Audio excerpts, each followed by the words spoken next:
ආයිබෝවන් එහෙනම් අපි අපේ ඊගාව පාඩම මේ විදිහට කරන ඊගාව පාඩම පටන් ගන්න හදන්නේ ආහාරවල ඇති පෝෂක කියන පාඩම තමයි අද අපි පටන් ගන්න. දැන් මේ වෙනකොට ඔයාගේ අතට ආහාරවල ඇති පෝෂක කියන ටියුට් එක අරගෙන නැත්තේ නේද? එතකොට මේ ජීවීන්ට අපිට සාකවලට සතුන්ට අනිකුත් සතුන්ට ජීවත් වීම සඳහා මේ පරිසරයෙන් උවමනා දේවල් ටිකක් තියෙනවානේ. ජීවත් වීම සඳහා අවශ්‍ය දේවල් ටිකක් තියෙනවා. ඒ අපගේ ජීවී බව පවත්වා ගැනීම සඳහා අවශ්‍ය සාධක කොටස් දෙකකට බෙදන්න පුළුවන්. අවශ්‍ය දේ සහ අත්‍යවශ්‍ය දේ කියලා. අවශ්‍ය දේ සහ අත්‍යවශ්‍ය දේ. මොනවද අත්‍යවශ්‍ය දේ කියන්නේ? ඕනිම දේ. ඒක නැතුවම බෑ. ඒක උවමනාව. අවශ්‍ය දේ කියන්නේ ඒවත් ඕනි. නමුත් අත්‍යවශ්‍යම නැහැ. ඒ කියන්නේ නැතුවට ජීවත් වෙන්න පුළුවන්. නේද? ඒ යටතේ අපි නිකමට හිතමු මේ විදිහට ජීවියෙකුට අත්‍යවශ්‍යම දේ මොකද්ද? දැන් වාගේ විවිධ අදහස් එනවා ඇති. ආහාර ඕනේ. ජලය ඕනේ. එහෙම නැත්නම් ඇඳුම් පැළඳුම් ඕනේ. වාසස්ථාන ඕනේ. කීයක් જાතිද නේ? කැම නැතුව කොච්චර වෙලා ඉන්න පුළුවන්ද?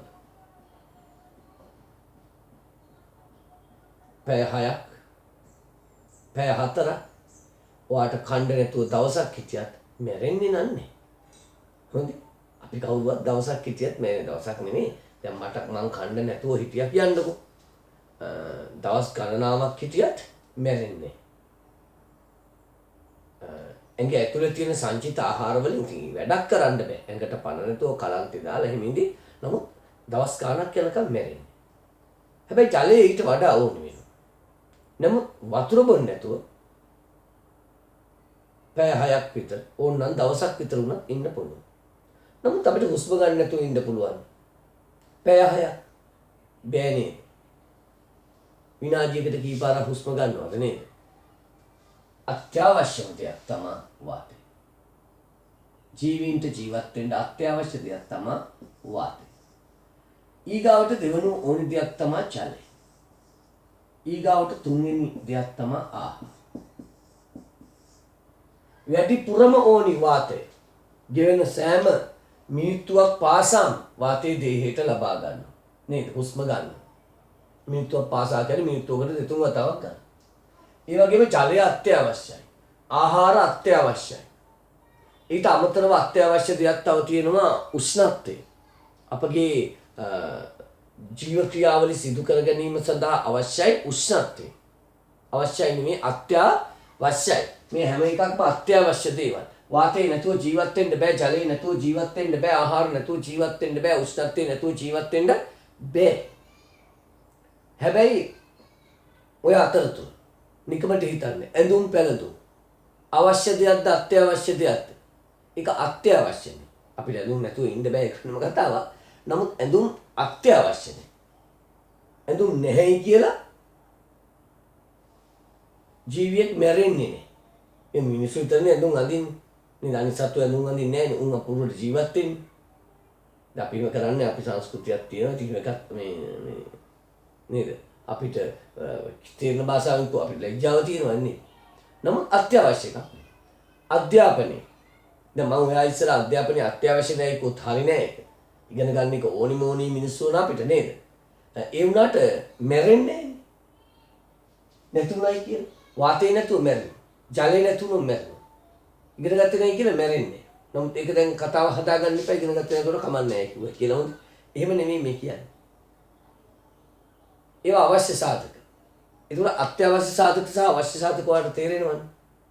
මෙන්න මේ අතුරින් අද අපි අපේ පාඩමේ කතා කරන්නේ අපි පාඩමට දැන් මේ ප්‍රවේශ වෙන්නේ ජීවීන්ට අත්‍යවශ්‍ය සාධකයක් වන ආහාර ගැන තමයි අපේ පාඩම තියෙන්නේ. ආහාරවල ඇති පෝෂකනේ ටියුට් එකේ තියෙන්නේ නේද? එතකොට ඒ ගැන තමයි කතා කරන්නේ. රයිට් ගන්න ටියුට් එක කොහොමද ඒක තියෙන්නේ? ජීවීන්ට තම ජීවී බව පවත්වා ගැනීම සඳහා අත්‍යවශ්‍ය සාධක තුනකි. ජීවීන්ට තම ජීවී බව පවත්වා ගැනීම සඳහා අත්‍යවශ්‍ය සාධක තුනකි. එක ලියන්න වාතය. එක වාතය. දෙවෙනි එක ජලය. දෙවෙනි එක ජලය. තුන්වෙනි එක ආහාර. ආහාර. දැන් අපේ පාඩම තියෙන්නේ මොක මතද? ආහාර ගැන තමයි අපේ පාඩම තියෙන්නේ. අපි ආහාර ගන්න. මේ වෙනකොට අද දවසට ඔයා කී පාරක් කෑවද? ඒක මට හරියට කියන්න බෑ. ඇයි? ඔයා වීඩියෝ එක බලන්නේ රෑටද, දවල්ටද, උදේටද කවුද දන්නේ? කොහොම නමුත් ඊයේ දවසට නම් අපි ප්‍රධාන ආහාර වේල් 3ක් ගත්තා නේද? ඊයේ දවසට කිව්වොත්. අද කීයටද මේක බලනවද දන්නේ? අපේ ගන්නා ආහාර. ඒ ආහාරයේ ඇතුලේ පෝෂ්‍ය සංඝටක ගණනාවක් තියෙනවා. පෝෂ්‍ය සංඝටක ගණනාවක් තියෙනවා. අපි ගන්න ආහාරයේ වැඩිපුරම තියෙන පෝෂ්‍ය සංඝටකේ වෙන්නේ කාබෝහයිඩ්‍රේට්. කාබෝහයිඩ්‍රේට්. දෙවෙනියට අපේ පෝෂණ සංඝටකවල තියෙන මේ ආහාරයේ තියෙන ඕනි පෝෂණ සංඝටක තමයි ප්‍රෝටීන. ප්‍රෝටීන. තුන්වෙනියට තියෙන ඕනි එක තමයි ලිපිඩ. ඊගාවට අල්ප වශයෙන් ටික ටික ගොඩක් නෙමෙයි ටික ටික තියෙන ඕනි ධාතු දෙකක් තමයි විටමින් සහ මොනවද? khනිජ ලවණ. khනිජ තියෙනවා. khනිජ ලවණ. ඒ වගේම අනිවාර්යෙන්ම අපේ ආහාරයේ තියෙන සංඝටකයක් තමයි ජලය. අද දවසේ සැලසුම අපේ ආහාරයේ තියෙන කාබෝහයිඩ්‍රේට් ගැන, ප්‍රෝටීන ගැන, ලිපිඩ ගැන, විටමින් ගැන, khනිජ ලවණ ගැන සහ ජලය ගැන කතා කරන්නේ. ඒවා මොන ආහාරවලින්ද අපිට එන්නේ? ඒ ආහාර ලබා ගැනීමෙන් අපිට ඇති ප්‍රයෝජනේ මොනවද කියන කාරණා. මොන ආහාරවලින්ද අපිට ඒවා බහුලව ලැබෙන්නේ සහ ඒව මගින් ඇඟේ කෙරෙන්නේ මොන වැඩේද කියලායි කතා කරන්න හදන්නේ. තේරුණාද? එහෙමනම් නෝට් එක තව දුරටක් කියාගෙන යමු. අප ලබා ගන්නා ආහාරවල විවිධ පෝෂක වර්ග ඇත. අඩංගු වේ. මොනවද? කාබෝහයිඩ්‍රේට්, ප්‍රෝටීන්, ලිපිඩ, විටමින්, khනිජ ලවණ, ජලය කියන්නේ ඕනි නෑ. ජලය ගැන ආයෙ උනාට කතා කරනවා. හරි? පෝෂ්‍ය සංඝටකයක් විදිහට නොගත්තට ආහාරයේ වැඩිපුරම තියෙන්නේ ජලය තමයි. මම ජලය කියන අනුමාතෘකාව යටතේ ඒක කතා කරන්නම්. එහෙනම් අපි යමු ඒකෙන් වැඩි දුර කතා බහ කරන්නේ නැතුව කාබෝහයිඩ්‍රේට් ගැන කතා කරන්න. දැන් හතේ පන්තියේදී කාබෝහයිඩ්‍රේට් ගැන ඉගෙන ගත්තට පස්සේ පුතේ ආයේ කාබෝහයිඩ්‍රේට් කියලා මාතෘකාවක් ඉන්නේ 10 පන්තියේ පළවෙනි පාඩමේ. එදාට අපි කාබෝහයිඩ්‍රේට් හැදිලා තියෙන්නේ මොනවයින්ද? ඒවැ වර්ගීකරණ මොනවද? මහා විශාල ටිකක් කතා කරනවා. නමුත් එතකම් අත්‍යවශ්‍ය කාරණා ටිකක් පුතා කාබෝහයිඩ්‍රේට් ගැන දැනගෙන ඉන්න ඕනි හතේ පන්තියේ හැටියට. ඒ මොකද්ද?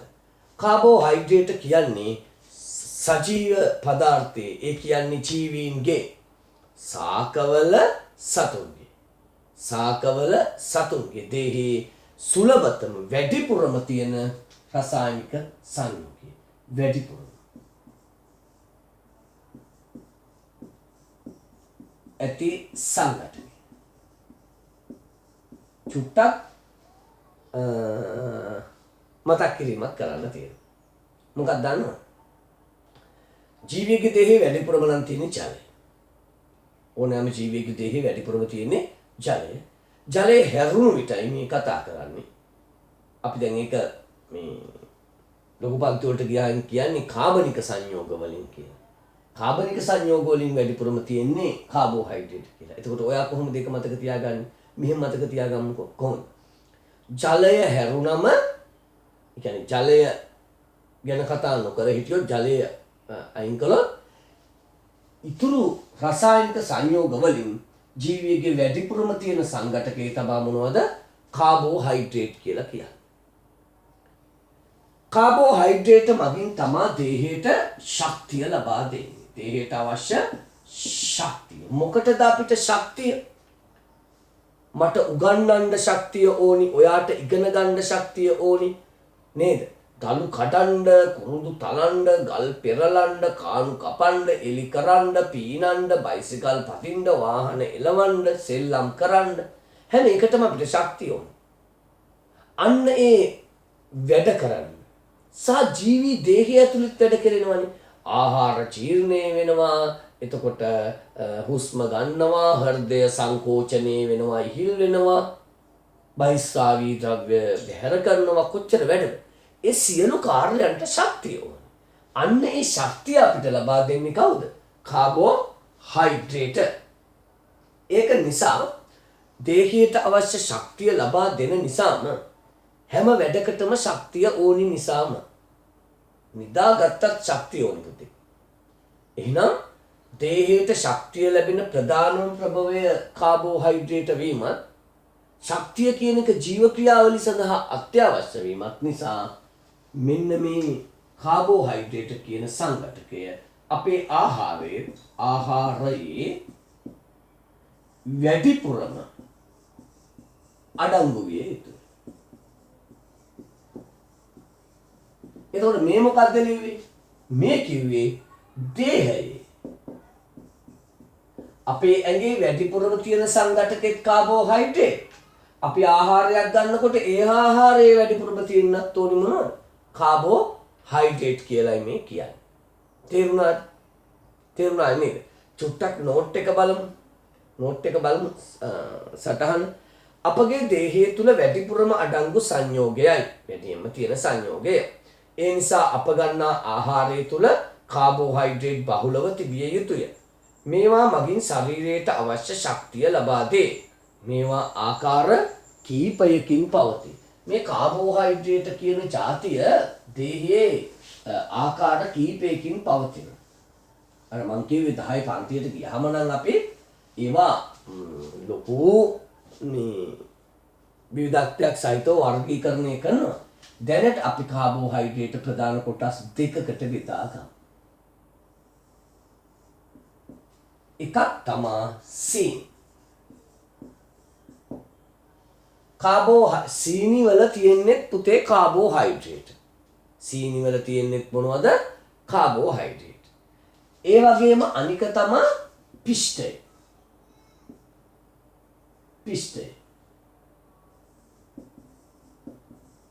පිෂ්ඨයේ තියෙන්නේ කාබෝහයිඩ්‍රේට්ම තමයි. එතකොට සීනි වල තියෙන්නේ කාබෝහයිඩ්‍රේට්, පිෂ්ඨය පිටිවල තියෙන්නේ කාබෝහයිඩ්‍රේට්. සීනි වල කිව්වම සීනි ಜಾති ගොඩයි. අපි ඉදිරිය ගන්නවා. ග්ලූකෝස් කියන්නේ සීනි ಜಾතියක් පුතා දන්නවා. ග්ලූකෝස් කියන සීනි ಜಾතිය පුතා දන්නවා. ඒ සීනි ಜಾතිය ඉතා සරල සීනි ಜಾතිය. ඊට අමතරව ඔයා දන්නේ තේ බොන සීනිනේ. තේ එකක් හදන්න ගන්න සීනි. ඒවට අපි විද්‍යාවේ කියන්නේ සුක්‍රෝස් කියලා. ඊට අමතරව පළතුරු වල ෆ්‍රුක්ටෝස් තියෙනවා, කිරි වල ලැක්ටෝස් තියෙනවා, පැලවෙන බීජවල මෝල්ටෝස් තියෙනවා. බුදුහාමේ සීනි වර්ග ගොඩක් තියෙනවා. ඒ හැම සීනි වර්ගයක්ම අයත් වෙන්නේ කාබෝහයිඩ්‍රේට් වලට. එතකොට ග්ලූකෝස් අයිති වෙන්නේ, අපි තේ බොන සීනි අයිති වෙන්නේ කාබෝහයිඩ්‍රේට් වලට. ඊට අමතරව සියලු පිටි වර්ග පිෂ්ඨය, පාම් පිටි, හාල් පිටි නේද? මඤ්ඤොක් කාලයක තියෙන පිටි, අර්ථාපල් අලේක තියෙන පිටි, කිතුල් පිටි, පිෂ්ඨය. ඒකත් අයිති වෙන්නේ කාබෝහයිඩ්‍රේට් වලට. මේ දෙක හැරුණු විට තවත් කාබෝහයිඩ්‍රේට් වර්ග තියෙනවායි කියලා මතක තියාගන්න ඕනේ. හොඳේ. මේ ටික විභාගෙට අහන්නේ මම මේ චුට්ටක් මතක් කරනවා විතරයි. තව කාබෝහයිඩ්‍රේටයක් තියෙනවා සෙලියුලෝස් කියලා. මම මේක කියන්නේ විශේෂ හේතුවක් නිසා. සෙලියුලෝස්. ඒක පේන්නේ නැතුව ඇති. මට හිතෙනවා පේන්නේ නැහැ කියලා. ඒකින්ද මම බලන්න ඕන.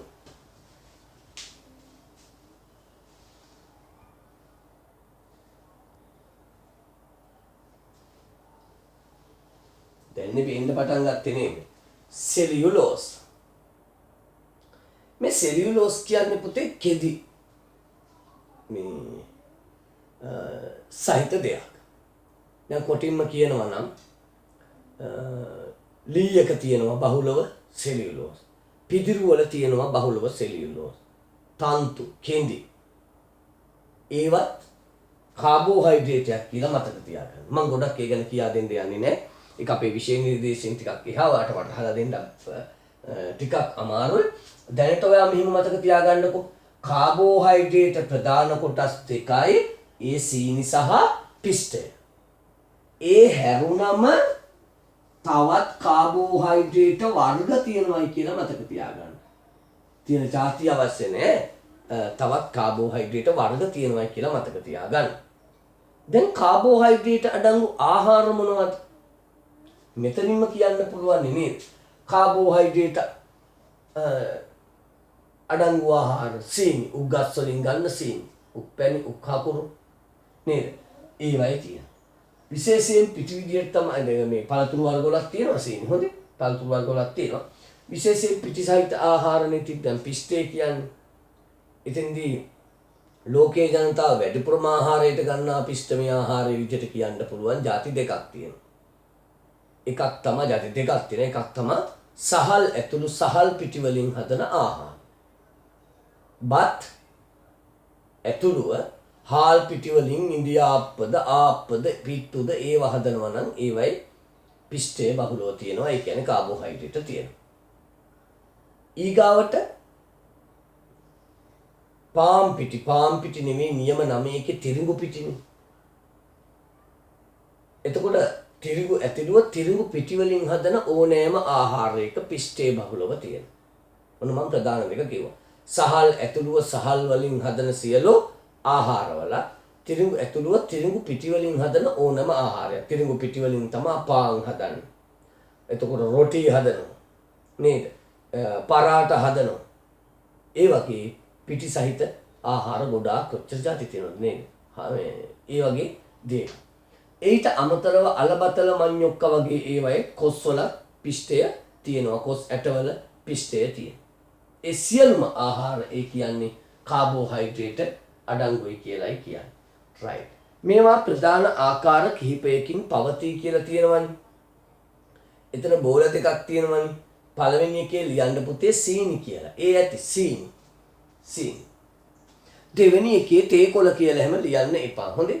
දෙවෙනි එකේ තේකොළ කියලා ලියන්න එපා. දෙවෙනි එකේ ලියන්න පිෂ්ඨය. පිෂ්ඨය. උඩේකේ සීනි කියලා ලිව්වා. ඊගාවිකේ පිෂ්ඨය කියලා ලිව්වා. ලිව්වා නේද? right. දැන් අපි යමු බහුල ආහාරවලට. බහුල ආහාරවලට. බහුල ආහාර ගොඩේ ලියන්න බත් ඇතුළු ලියන්න. බත් ඇතුළු හාල් පිටි වලින් තැනූ ආහාර. බත් ඇතුළු හාල් පිටි වලින් තැනූ ආහාර. ඔන්න පළවෙනි පේලිය හරි නේද? ඊට තියෙනවා නම් මේ රූලේ කමාවක් දාලා ඉතුරු ටික ලියන්නේ. හොඳ ඊට නැත්තම් ඊගාව රූලට එන්න. ඊට තියෙනවා නම් කමාවක් දාලා ඒකම ලියන්න. පාන් ඇතුළු වැඩිපුරම පාන් තියෙන්නේ තිරිඟු පිටි වලින් හදන. පාන් ඇතුළු ලියනවා නේද? පාන් ඇතුළු තිරිඟු පිටි වලින් තැනූ ආහාර. තිරිඟු පිටි වලින් තැනූ ආහාර. තිරිඟු පිටි වලින් තැනූ ආහාර. දැන් ඇති. හැබැයි ඉඩ තියෙනවා නම් රූල් දෙකෙන් කොතනක හරි ඕනනම් අල වර්ග කියලා ලියන්න. අල වර්ග. එතකොට හොඳටම ඇති. බත් ඇතුළු හාල් පිටි වලින් තැනූ ආහාර, පාන් ඇතුළු තිරිඟු පිටි වලින් තැනූ ආහාර, අල වර්ග. right. දැන් අපි යනවා ප්‍රෝටීන වලට.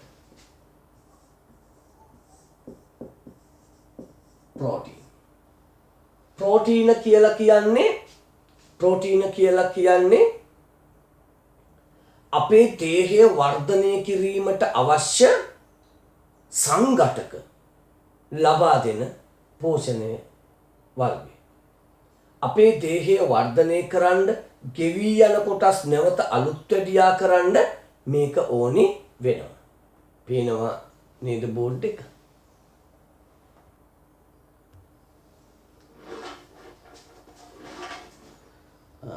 පොඩි පොඩි ගැටලු වෙනවා මේ බොඳ වෙලා පැහැදිලි වෙලා නැතුව යනවා නේද බෝඩ් එක.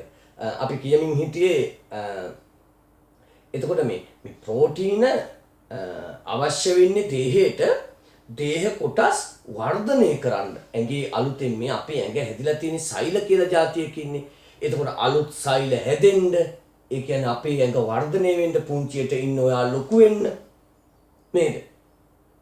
එතකොට ඔයාගේ නියපොතු වර්ධනය වෙන්න, ඔයාගේ කෙස් වර්ධනය වෙන්න. ඒවට ප්‍රෝටීන. ඒ වගේම දිනපතාම අපේ ඇඟේ සෛල විනාශ වෙමින් යනවා. අපි දැන් මෙහෙම අතපය දිග අරිනකොට මේවැ කොටස් ගෙවෙනවා. නිකමට හිතන්නකෝ මෙන්න මෙහෙම. ඔයාගේ සෙරෙප්පු දෙක සෙරෙප්පු දානකොට සෙරෙප්පු ගෙවෙනවනේ නේ. සපත්තු දෙක ගෙවෙනවනේ. එතකොට සෙරෙප්පු දෙක ගෙවෙනවා නම් සපත්තු දෙක ගෙවෙනවා නම් ඇවිදිනකොට. තා කල්පනා කරලා බලන්න. ඇවිදිනකොට සෙරෙප්පු ගෙවෙනවා නම් සපත්තු ගෙවෙනවා නම් අනිවාර්යයෙන්ම ඇවිදිනකොට කකුලොත් ගෙවෙනවා. නමුත් සපත්තුව ගෙවිලා හිල් වෙනවා වගේ සෙරෙප්පුව හිල් වෙනවා වගේ කකුල හිල් වෙනවද? නෑ. දිනපතාම ගෙවෙනවා වගේම දිනපතා මේවා වර්ධනය වෙනවා. ඒ ගෙවි යන කොටස් වර්ධනය කරන්න ප්‍රෝටීන තමයි උවමනා වෙන්නේ. එතකොට ප්‍රෝටීන ප්‍රධාන වශයෙන්ම සත්වමය ආහාර තුල අඩංගුයි. සත්වමය ආහාර මස් මාළු බිත්තර වගේ වේ ප්‍රෝටීන ගොඩක් තියෙනවා. ඒක ඔයා දන්නවා නේද? ඊට අමතරව ප්‍රෝටීන බහුලව තියෙන සාකමය ආහාරත් තියෙනවා. සාකමය ආහාර සත්වමය ආහාර කොහොමද තියෙනවා? සත්වමය ආහාරවල මස් මාළු බිත්තර වගේ ඒවා තියෙනවා. සාකමය ආහාර යටතේ විශේෂයෙන් සෝයා බෝංචි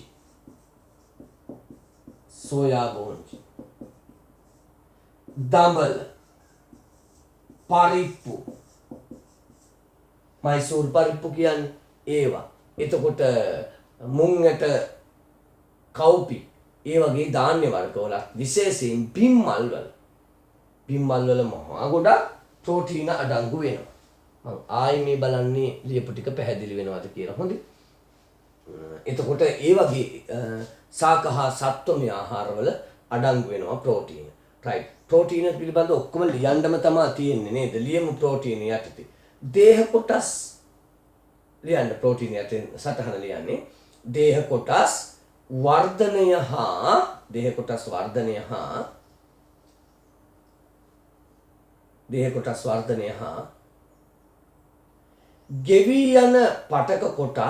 ගෙවී යන පටක කොටස්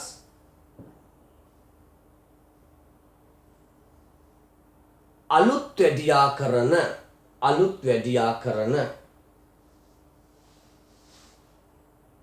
වැඩියා කරන පෝෂණ සංඝටකයයි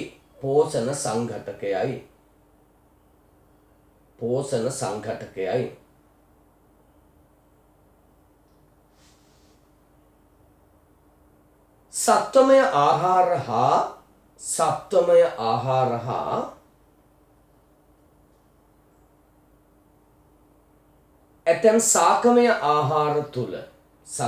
ආහාර හා ඇතැම්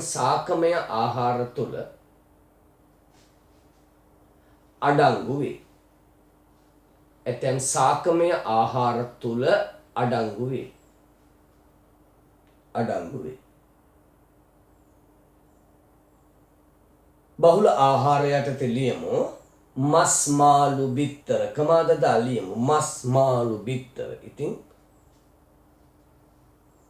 කටවටේ ලෙව ගන්න නැතුව ලියන්න ඕනේ. හොඳේ. පිරීතකමට මස් මාළු බිත්තර කිව්වම. මස් මාළු බිත්තර. ඊගාවට සෝයා බෝංචි. කමාදදා ලියනවා. පහළ පේලියෙත් ලියනවා. සෝයා බෝංචි. දඹල බිම්මල්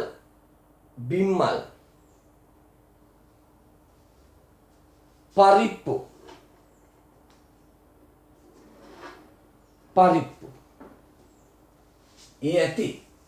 ඒ ටිකවල් ලියා ගන්න ඉන්න නැත්නම් පරිප්පු ඇත ඇදලා දාන්න.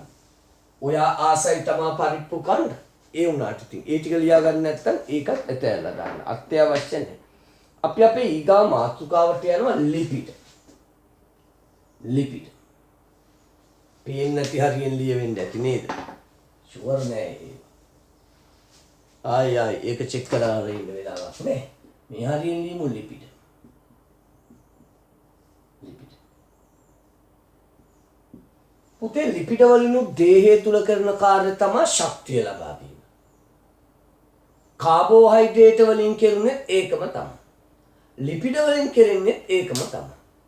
හැබැයි ශක්ති ජනක අගය ගත්තොත් ඒ කියන්නේ එක ග්‍රෑම් එකකින් ලැබෙන ශක්ති ප්‍රමාණය පිෂ්ඨය ග්‍රෑම් එකක් ඇඟට ගත්තම ඒකෙන් ඇඟට ලැබෙන ශක්ති ප්‍රමාණයට වඩා ලිපිඩ ග්‍රෑම් එකක් ඇඟට ආවම ඒකෙන් ලැබෙන ශක්ති ප්‍රමාණය වැඩි. නමුත් ප්‍රධාන ආහාරයේ විදිහට ලිපිඩ අපි ගන්නෙ නෑ, කාබෝහයිඩ්‍රේට් තමයි ගන්න. නමුත් මතක තියාගන්න ආයේ කියන්නේ කාබෝහයිඩ්‍රේට් ග්‍රෑමයකට වඩා කාබෝහයිඩ්‍රේට් ග්‍රෑම් එකකට වඩා පිෂ්ඨය ග්‍රෑම් එක වැරදුනා. කාබෝහයිඩ්‍රේට් ග්‍රෑම් එකකට වඩා ලිපිඩ ග්‍රෑම් එකකින් වැඩි ශක්තියක් ඇඟට ලැබෙනවා. නමුත් ලිපිඩ අපේ ආහාරයේ ඉතා බහුලව අඩංගු කරගන්නේ. කියන්නේ තෙල් සහිත ආහාර අඩුවෙන් ගන්න කියන්නේ විශේෂයෙන් පොඩි අයට නෙමෙයි අපි වගේ වැඩිහිටියන්ට බොහෝ රෝගාබාධ වලට හේතු වෙනවා ඔය ලිපිඩ කියන જાති. ඒ කියන්නේ නොගෙනින්ද කියලා හැම නෙමෙයි මේ කියන්නේ. හොඳේ. වාට නම් ලිපිඩ සහිත ආහාර වඩා වටිනවා. විශේෂයෙන් වැඩිහිටියන්ට. අහලා තියෙනවානේ කොලෙස්ටරෝල් කියලා හැම නේද? කොලෙස්ටරෝල් හැදිලා එතකොට අතිරුධිර පීඩනයේ ප්‍රෙෂර් එක වැඩි වෙලා ඒ වගේ වැඩවලටත් ඔය ලිපිඩ හේතු වෙනවා. ලිපිඩ සහිත ආහාර බහුලව ගැනීම හේතු වෙනවා. ඉතින් මේ ලිපිඩ ප්‍රධාන ආකාර දෙකකින් තියෙනවා. ඒ තමා මේ බලන්න එකක් තමා කාමර උෂ්ණත්වයේදී. මොකද්ද මේ කාමර උෂ්ණත්වය කියලා කියන්නේ? කාමර උෂ්ණත්වය කියන්නේ අපි මේ ජීවත් වෙන මේ පරිසරයේ තියෙන උෂ්ණත්වය තමයි. හොඳ උෂ්ණත්වයේදී ද්‍රව තත්ත්වයේ තියෙන ලිපිඩ තියෙනවා. ද්‍රව තත්ත්වය. ඒවට අපි කියනවා තෙල් කියලා. ඒවට කියන්නේ මොනවා කියලාද? තෙල් කියලා කියනවා. කාමර උෂ්ණත්වයේදී ද්‍රව තත්ත්වයේ ඇත. මම ඒක නිසා ඒක ඉස්සරහින් ලියනවා ද්‍රව තත්ත්වයේ පවතී කියලා. ඉන්න අංක 1 මොනවද අපි කතා කරන්නේ? තෙල්. මොනවද තෙල් කියන්නේ? කාමර උෂ්ණත්වයේදී ද්‍රව තත්ත්වයේ පවතින දේවල්. ද්‍රව තත්ත්වයේ පවතී.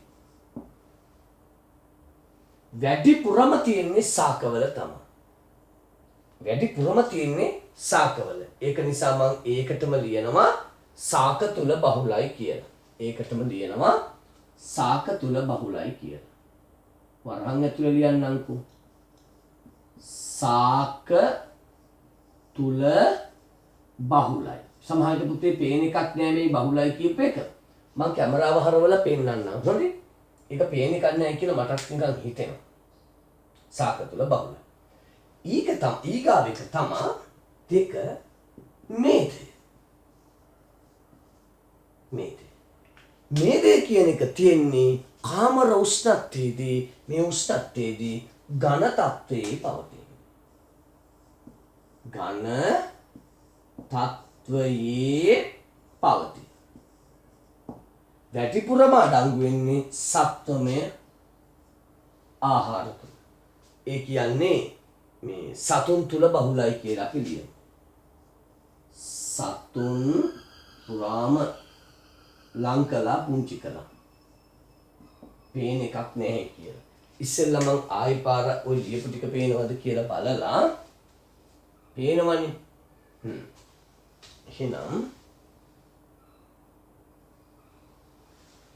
මේක හොඳට විස්තර කරන්න ඕනේ, මතක තියාගන්න ඕනේ. කොහොමද? ලිපිඩ මොනවද මේ ලිපිඩ? ප්‍රධාන කොටස් දෙකකට බෙදෙනවා.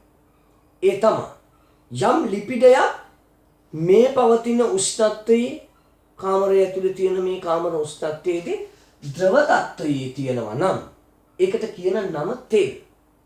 ද්‍රව තත්ත්වයේ තියෙනවා නම් ඒකට කියන්නේ තෙල්. එතකොට පොල් තෙල්, තල තෙල්, එළවලු තෙල්, සූර්යකාන්ත ඇට තෙල්, සෝයා තෙල් නේද? ඒ ඔක්කොම ශාක ද්‍රව්‍ය තුල බබා වැඩිපුර තෙල් තියෙනවා ද්‍රව තත්ත්වයේදී. ඒ කාමර උෂ්ණත්වයේදීම ඝන තත්ත්වයේ තියෙනවා නම් ඝන තත්ත්වයේ ඒකට කියන්නේ මේ දේ කියලා. එකම ලිපිඩ ද්‍රව තත්ත්වයේ තියෙනවා නම් තෙල් කියනවා, ඝන තත්ත්වයේ තියෙනවා නම් මේදය කියලා කියනවා. එතකොට බටර්, චීස් වගේ දේවල් පොල් තෙල් තියෙන්නේ බෝතලයක උනාට චීස් තියෙන්නේ බෝතලයක නෙමෙයි නේද? එළවලු තෙල් තියෙන්නේ බෝතලයක උනාට බටර් තියෙන්නේ බෝතලයක නෙමෙයි. ඝන තත්ත්වයේ පවතින දේවල්. ගොඩක් වෙලාවට සතුන් තුළ බහුලයි ඒ වගේ දේවල්.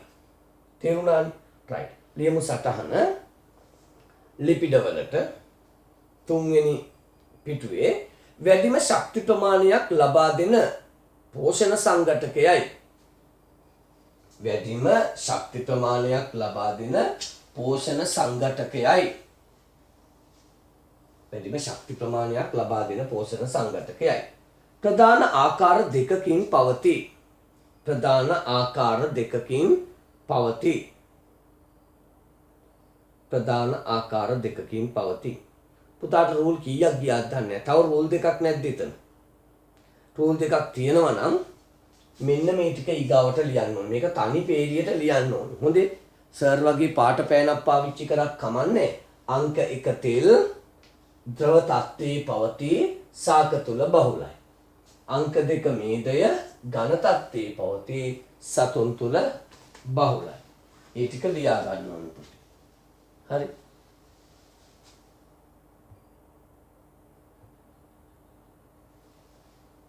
පේනවනේ. තෙල් ද්‍රව තත්ත්වයේ පවතී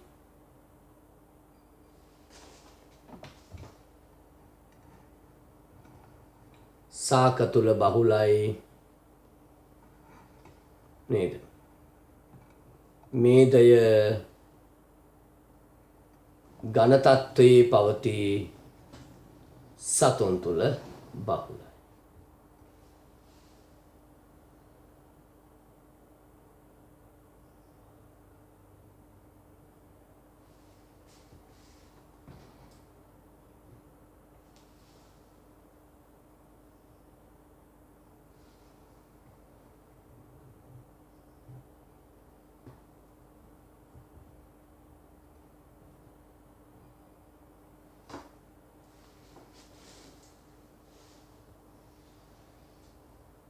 එතකොට බහුල ආහාර ලියන්නයි දැන් ලැහැත්තිය.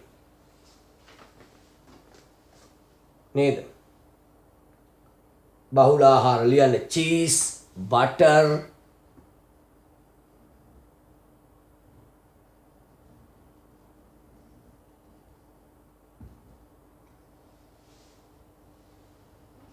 චීස්, බටර්, මාගරින් කමාද දාලියන්නේ පොල් තෙල්,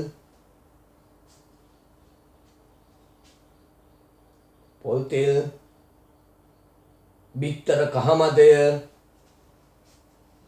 කහමදය, තල රටකජු ඔක්කොම ලියන්න අවශ්‍ය නැහැ. ඔයාලට පුළුවන් තරමක් ලියන්න. ඉඩ තියෙන විදිහට ලියන්න. ලියන්නේ කොච්චරද කියලා තීරණය කරන්න පුතේ ඉඩ තියෙන ප්‍රමාණයට අනුව. හොඳේ. තල රටකජු කියලා කිව්වේ. නේද?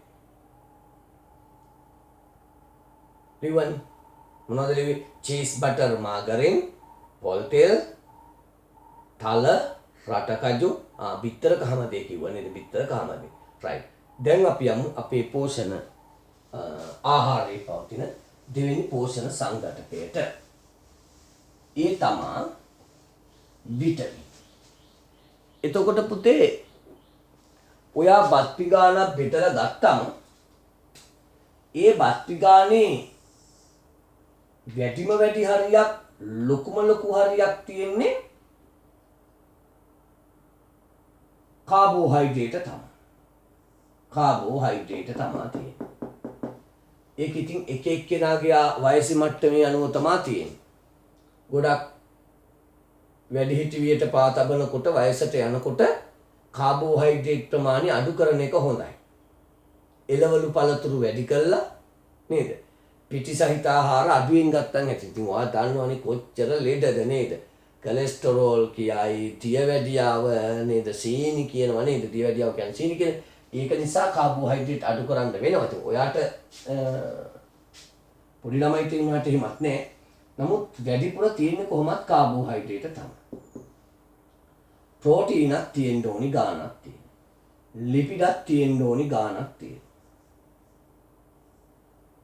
ප්‍රෝටීන තියෙන ගාණක් තියෙනවා, ලිපිඩ තියෙන ගාණක් තියෙනවා. තව එක එක ಜಾති ගොඩක් තියෙනවා. ඒ ಜಾති අතුරින් ඉතා කුඩා ප්‍රමාණයක් අවශ්‍ය. ඉතා චූටි ප්‍රමාණයක් අවශ්‍ය දෙයක් තමයි මේ විටමින් කියලා කියන්නේ. විටමින් කොහොමද දේහයට ගොඩාක් ඕනි જાතියක් නෙමෙයි. ගොඩාක් ඕනි જાතියක් නොවුනට විටමින් මහ විශාල කාර්යභාරයක් ඇඟ ඇතුලේ කරනවා. මොනවද? අපේ ඇඟේ සිදුවනවනේ විවිධ රසායනික ප්‍රතික්‍රියා.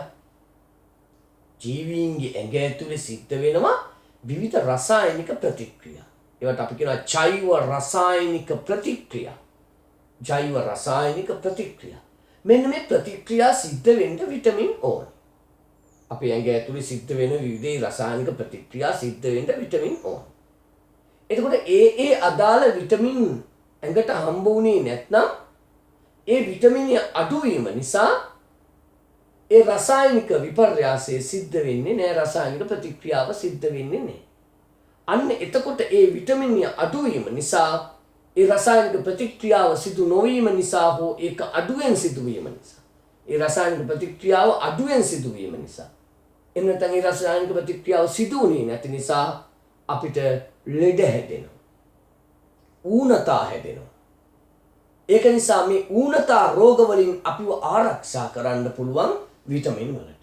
ඌනතා රෝග වලින් අපිව ආරක්ෂා කරන්න පුළුවන් මේ විටමින් වලට. සමහර විටමින් ජලයේ තිය වෙනවා. සමහර විටමින් ජලයේ තිය වෙන්නේ නැහැ.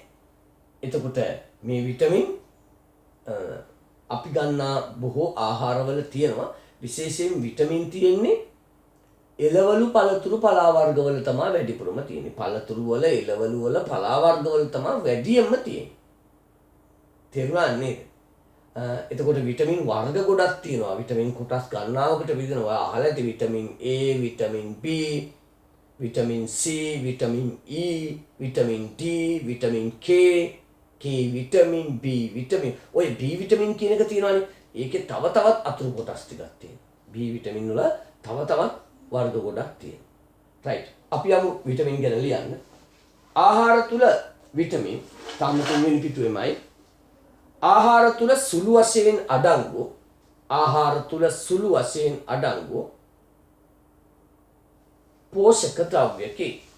පෝෂක ද්‍රව්‍යකි. ආහාර තුල සුළු වශයෙන් අඩංගු පෝෂක ද්‍රව්‍යකි. ආහාර තුල සුළු වශයෙන් අඩංගු පෝෂක ද්‍රව්‍යකි. විවිධ ජීව ක්‍රියා සිදු කිරීමට අවශ්‍ය වේ. විවිධ ජීව ක්‍රියා සිදු කිරීමට අවශ්‍ය වේ.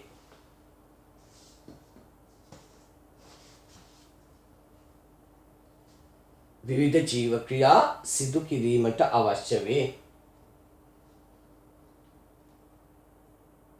එනිසා මේවා මගින් දේහය නිරෝගීව පවත්වා ගනි. දේහය නිරෝගීව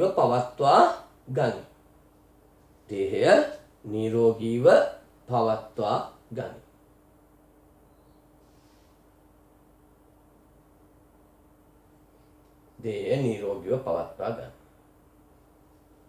right. දැන් අපි යන්නේ ඊගාවට අපි යන්නේ මේ අපි කතා කරපු විටමින් වර්ග කීපයක් අරගෙන A vitamin, B vitamin, C vitamin, ඒ වගේ විටමින් අරගෙන ඒව බහුලව අඩංගු ආහාරත් දේහය තුල ඒව මගින් කරන කාර්යයක් පිළිබඳ වගුවක් පුරවන්න. තේරුණාද? ඒ විටමින තියෙන්නේ මොන ආහාරවලද, ඒ විටමින් A ලැබෙන්න අපි ගන්න ඕනි මොන ආහාරයේද කියන එකත් ඒ විටමින් A මගින් අපේ ඇඟ තුල කරන කාර්ය මොකක්ද? ඒ විටමින් ඇඟට ගැනීම තුලින් අපේ ඇඟේ කරන කාර්ය කොමක්ද කියන එක. ඒ යටතේ අපි ඉස්සෙල්ලම කතා කරමු විටමින් A ගැන. ඉස්සෙල්ලම කතා කරමු විටමින් A ගැන. Vitamin A. කැරොටින් කියන එක. Vitamin A. එතකොට විටමින් A තියනවා පුතේ කහ පාට තැඹිලි පාට එළවලු තියෙනවනේ.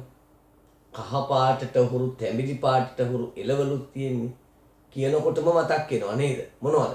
කැරට්, එතකොට වට්ටක්කා නේද? ඒ වගේ එළවලු වල සහ පළතුරු වල. එතකොට අඹ කහ පාටයි තැඹිලි පාටයි නේද? එතකොට පැපොල් ගස්තබෝල කහ පාටයි තැඹිලි පාටයි. ලාවලු කියලා පළතුරක් තියෙනවා ඔයාලා කෑවේ නැතුවට ඉතා රස සහ ඉතා ගුණදායක. රස වලටත් වඩා ගුණදායක. කන්නේත් ඉතින් ඔය රහ අඩුයි කියලානේ. ඉතා ගුණදායක පළතුරක් තියෙනවා. ඒ වගේ පළතුරු වල තියෙනවා. ඊට අමතරව මෝර තෙල්. අහලා තියෙනවනේ මෝර තෙල්. ඒ වගේම සත්තුන්ගේ පීකුදු කියලා જાතියක් අහලා තියෙන මස් වල තියෙනවා.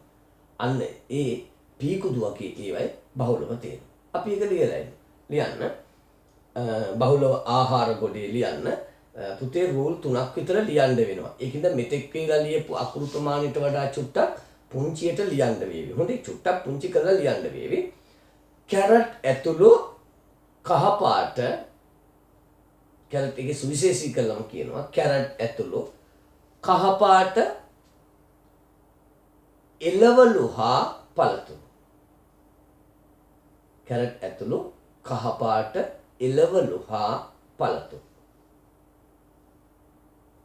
එළවලු හා පළතුරු.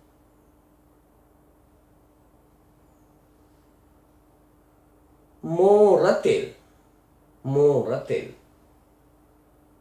කමාවක් පීකුදු ඇති. එතකොට මෝර තෙල් පීකුදු ලියා ගන්න පුළුවන් වුණාද? කැරට් ඇතුළු කහ පාට එළවලු හා පළතුරු මෝර තෙල් පීකුදු. එතකොට මොනවද ඒකින් යකින් කෙරෙන්නේ? විටමින් A වලින් කෙරෙන්නේ එකක් තමයි ඇස් පෙනීම වර්ධනය. හොඳට ඇස් පේන්න පෙනීමේ හැකියාව වර්ධනය කරන්න විටමින් A ඕන. එහෙනම් විටමින් A ඕන වුණොත් ඇස් පෙනීම දුර්වල වෙනවා. හොඳට පේන්න නම් විටමින් A සහිත ආහාර ගන්න ඕන. ඒ වගේම හම පැහැපත් කරන්න. සහ කෙස් වර්ධනය කරන්න. හිස කෙස් වර්ධනය කරන්න මෙන්න මේ A විටමින් උවමනා වෙනවා.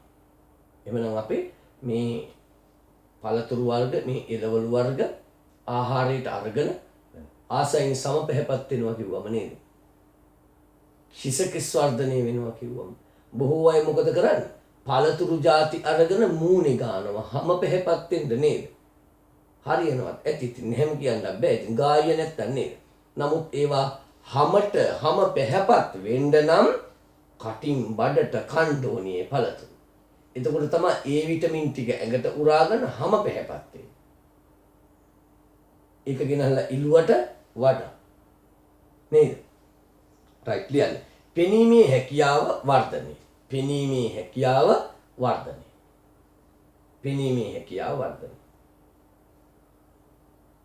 ඊගාව රූලේ සමහා හිසකෙස් වර්ධනය. නෑ සමහා හිසකෙස් නිරෝගීව පවත්වා ගැනීම. සමහා හිසකෙස් නිරෝගීව පවත්වා ගැනීම. සමහා හිසකෙස් නිරෝගීව පවත්වා ගැනීම. සමහා හිසකෙස් නිරෝගීව පවත්වා ගැනීම. ඊගාවට අපි එනවා B විටමින්. B විටමින් මොනවයිද තියෙන්නේ?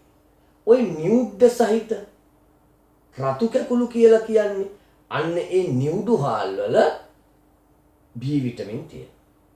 ගොඩාක් අය බත් කනකොට සුදු හාල් බත්මයි කන්න කැමති වෙන්නේ. ඔයාලා ගොඩක් අය එහෙම තමයි. නමුත් මතක තියාගන්න සුදු හාල් වල නැති නේද? කීරි සම්බවල නාඩු වල නැති හැබැයි රතු නාඩු වල නම් තියෙනවා. රතු පාටි නියුඩ සහිත කුරුට්ට සහිත හාල් තියෙනවනේ. රෝස කැකුළු කියලා කියනවා නැත්නම් රතු නියුඩු හාල් කියලා කියනවා මේ රතු නාඩු කියලා කියනවා. ඒ වගේ ඒවයි තියෙනවා මේ විටමින් B. ඒ වගේම පලා වර්ගවල තවත් ධාන්‍ය වර්ගවල ඒවයිත් විටමින් B තියෙනවා. ලියන්න නියුඩු හාල්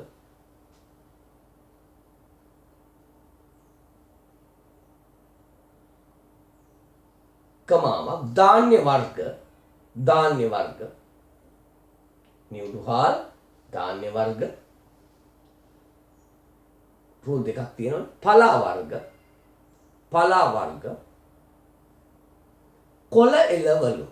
කොළ එළවලු මොකක්ද බොලිය? කොළ එළවලු කියන්නේ එළවලු තියෙනවා කොළේ විදිහටයි ඒකේ ආහාර. දැන් කැරට් අපි මේ බීට් කියලා බීට් එකෙත් කොළක් ගන්නවා. නමුත් වැඩිපුර ගන්නේ අලේ නේ පාවිච්චි කරන්නේ නේ එළවලු.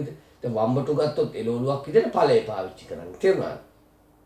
පතෝල ගත්තොත් කැරට් ගත්තොත් තක්කාලි ගත්තොත් ඵලයේ ගෙඩියනේ ගන්න. එළබටු ගෙඩිය, මාළු මිරිස් ගෙඩිය නේද? නමුත් නිමිති කොළනේ කන්නේ. ලීස් කොළනේ කන්නේ. දැන් තේරෙනවද? එළවලුව තමයි කොළ පැහැති පත්‍ර සහිතව අපි එළවලුව විදිහට පාවිච්චි කරන්නේ. කිරිහැන්ද මාළුව කනවා, තම්පල මාළුව කනවා නේද? ඒ වගේම කොළ එළවලු ලිව්වනේ. එතකොට මොකටද මේ විටමින් B අපිට ඕනි වෙන්නේ?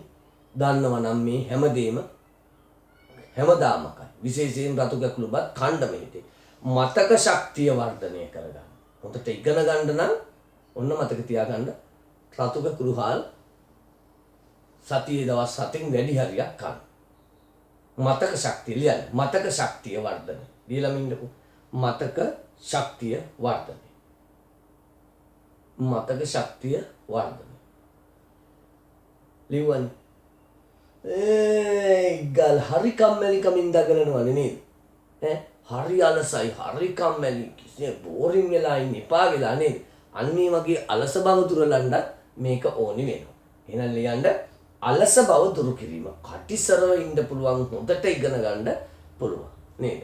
අලස බව දුරු කිරීම. අලස බව දුරු කිරීම. අලස බව දුරු කිරීම. ඊගාට විටමින් C. පුතා විටමින් C කවදා හරි දවසක එක දවසක් හරි බීලා ඇති. Vitamin C පෙත්ත. අර ඉස්කෝලේ දෙනවනේ යකඩ පෙත්තක්. දොරු පාට ඒ යකඩ පෙත්තත් එක තව සුදු පාට පෙත්තක් දෙනවනේ. මොන රහයිද? එක්ක ෆාමසි අරන් හරි නැත්තම් ස්පිතාලේ මේ ඩිස්පෙන්සරියෙන් බෙහෙත් ගන්න ගිහිල්ලා හරි කොහොම හරි බීලා තියෙනවා නම් ඉස්කෝලේදී.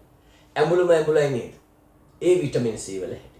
එහෙනම් දෙහි දොඩන් නාරං ඔයාටම කියා ගන්න පුළුවන් නේද? ඇඹුල් සහිත දෙහි දොඩන් නාරං නෙල්ලි වගේ තක්කාලි වගේ ඒවයේ මේ පෝෂකයේ විටමින් C තියෙනවා. ලියන්න දෙහි දොඩම් නාරං කමාද දාලියන්නේ දෙහි දොඩම් නාරං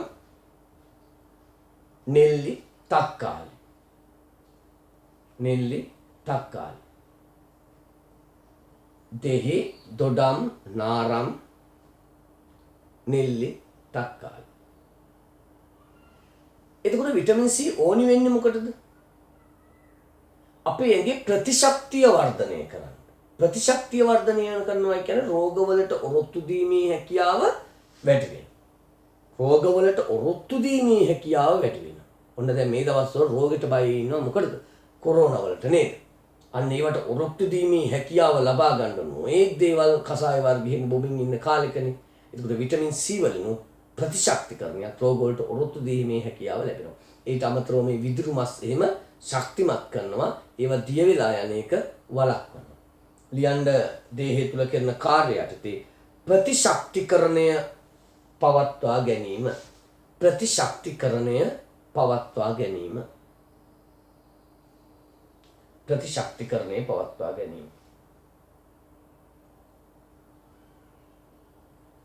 ඒක ඕනේ නැහැ රෝග වලට ඔරොත්තු දීම කියලා වරහන් ඇතුළේ ලියන්න ඉඩක් නැතුව ඉන්නේ නැද්ද නේ? රෝග වලට ඔරොත්තු දීම කියන එක දන්නවන්නේ. විදුරු මස් නිරෝගීව පවත්වා ගැනීම. විදුරු මස් නිරෝගීව පවත්වා ගැනීම. විදුරු මස් නිරෝගීව පවත්වා ගැනීම.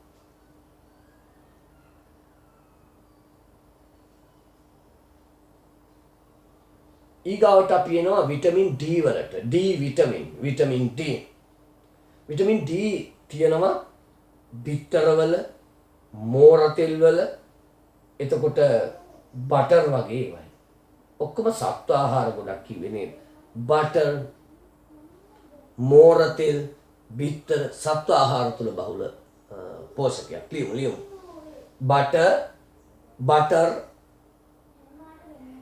බටර්, මෝර තෙල්,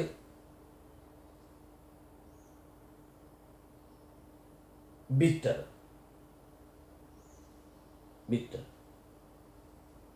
එතකොට මේව ඕනි වෙනවා මොකටද? මේ අපේ ඇඟේ ඇට අස්ථි ශක්තිමත් කරන්න D විටමින් ඕනි වෙනවා. අස්ථි ශක්තිමත් කරන්න. ඒත් එක්කම අස්ථි කිව්වම දතුත් අදාළයි. එතකොට දත් දිරා යාම අඩු කරනවා. ඇඟේ අස්ථි ශක්තිමත් කරනවා. ලියන්න. අස්ථි වර්ධනය කරන කාර්යයට ලියන්නේ. අස්ථි වර්ධනය දත් දිරා යාම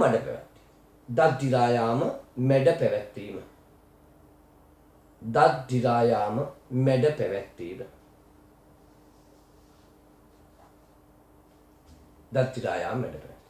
මට දැන් මේ මතක් වුණේ කතා කරගෙන යද්දී පුතා කොහෙන් හරි අහලා තියෙනවා නම් දැන් මට මගෙන් වාට දැන් මේ වෙලාවේ ප්‍රශ්න අහන්නත් බෑනේ නේද? මෙහෙම පාඩමක් කරද්දි කාට හරි එක පාට මතක් වුණාද දන්නේ D විටමින් හැදෙනවා නේද අවුවේ හිටියම නේද?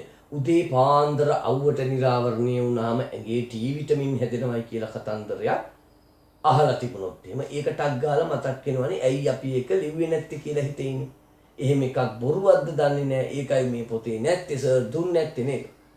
පුතේ අපේ හැමට ඊටා සුළු වශයෙන් පාරජම්මූල කිරණ වැටුණා. පාරජම්මූල කිරණ කියන්නේ ඊටා හිතකර කිරණ වර්ගයක්. ඒවා හැමට වැටුණු පිළිකාය ඇති වෙනවා. ඇසේ සුද ඇති වෙනවා. ඒතුළු ඒවා ගොඩක් වැටෙන එක වළක්වන්න තමයි ඈත අහසේ ඕසෝන් ස්තරය කියලා එකක් තියෙනවා. අහලා තියෙනවද දන්නේ?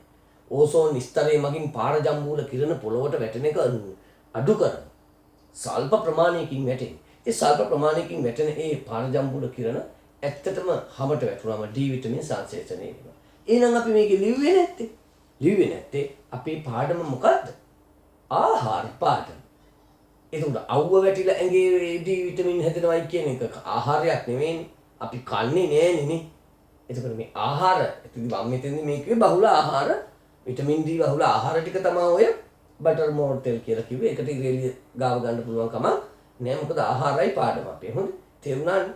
right. ඊගාවට යනවා විටමින් A. ඉතා බහුල විදිහට තියෙනවා තිරිඟු ඇතුළු ධාන්‍ය වර්ගවල. නමුත් තිරිඟු ඇතුළු ධාන්‍ය වර්ග කියලා කිව්වම පුතේ එකපාරට මතක් වෙන්නේ තිරිඟු පිටි. වෛද්‍යවරුත් කියනවා, වැඩිහිටියොත් කියනවා පිටි කෑම කන්න එපා, පාන් පිටි කෑම කන්න එපා කොච්චර කියනවද? නේද? එහෙනම් විටමින් E තියෙනවා නම් තිරිඟු පිටි වල ඇයි මේ වෛද්‍යවරු කන්න එපා කියන්නේ? නේද? ඇත්තටම අපේ රටට කියන ඔය තිරිඟු පිටි වල නියම තිරිඟු වැටි පොඩි කරලා ගන්න පිටි නෙමෙයි පුතේ තියෙන්නේ. එමේ ඉස්සර කාලේ මෙහෙම තිබිලා තියෙනවා. ඉස්සර කාලේ අපේ රටේ තමා තිරිඟු වැටගෙන හල්ලා ත්‍රිකුණාමලේ පිටි මෝලක එක ඇඹරුවේ. දැන් ඒ තත්ත්ව වෙනස් වෙලා තියෙන්නේ. එතකොට දැන් අපිට ඉන්නේ පිටි කිව්වම් පිස්ටේ ටික විතර. ඒ තිරිඟු ඇටේ තිබුණු වටිනා පෝෂක වර්ග ගණනාවක්ම තිරිඟු ඇටේ තියෙන විටමින්, තිරිඟු ඇටේ තියෙන ප්‍රෝටීන ඒවා අයින් කළා තමයි අපිට පිටි ටික දෙන්නේ. ඒ අයින් කරගත්ත පෝෂක ඒගොල්ලෝ වෙනම යොදාගෙන වෙනම ආහාර ඖෂධ වර්ග හදනවා. ඒක නිසා දැන් මෙතන තිරිඟු පිටි කියලා ලියනකොට තිරිඟු කියලා ලියනකොට එහෙනම් පාන් පිටි හොඳයි කියන කතාව වරදයි. පාන් පිටි වල මේ වෙනකොට ওই ටික නැහැ. තේරුණාද? ඒවා අයින් කළා තමයි අපිට ලැබෙන්න සලස්සලා තියෙන්නේ. ඒවා බෙදා හරින ඒවා නිෂ්පාදනය කරන ආයතන. නේද? ලියන්න තිරිඟු ඇතුළු දාන්න. තිරිඟු ඇතුළු දාන්න.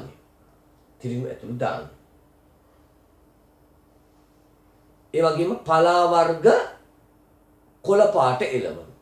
පලා වර්ග කොළ පාට එළවලු. පලා වර්ග කොළ පාට එළවලු.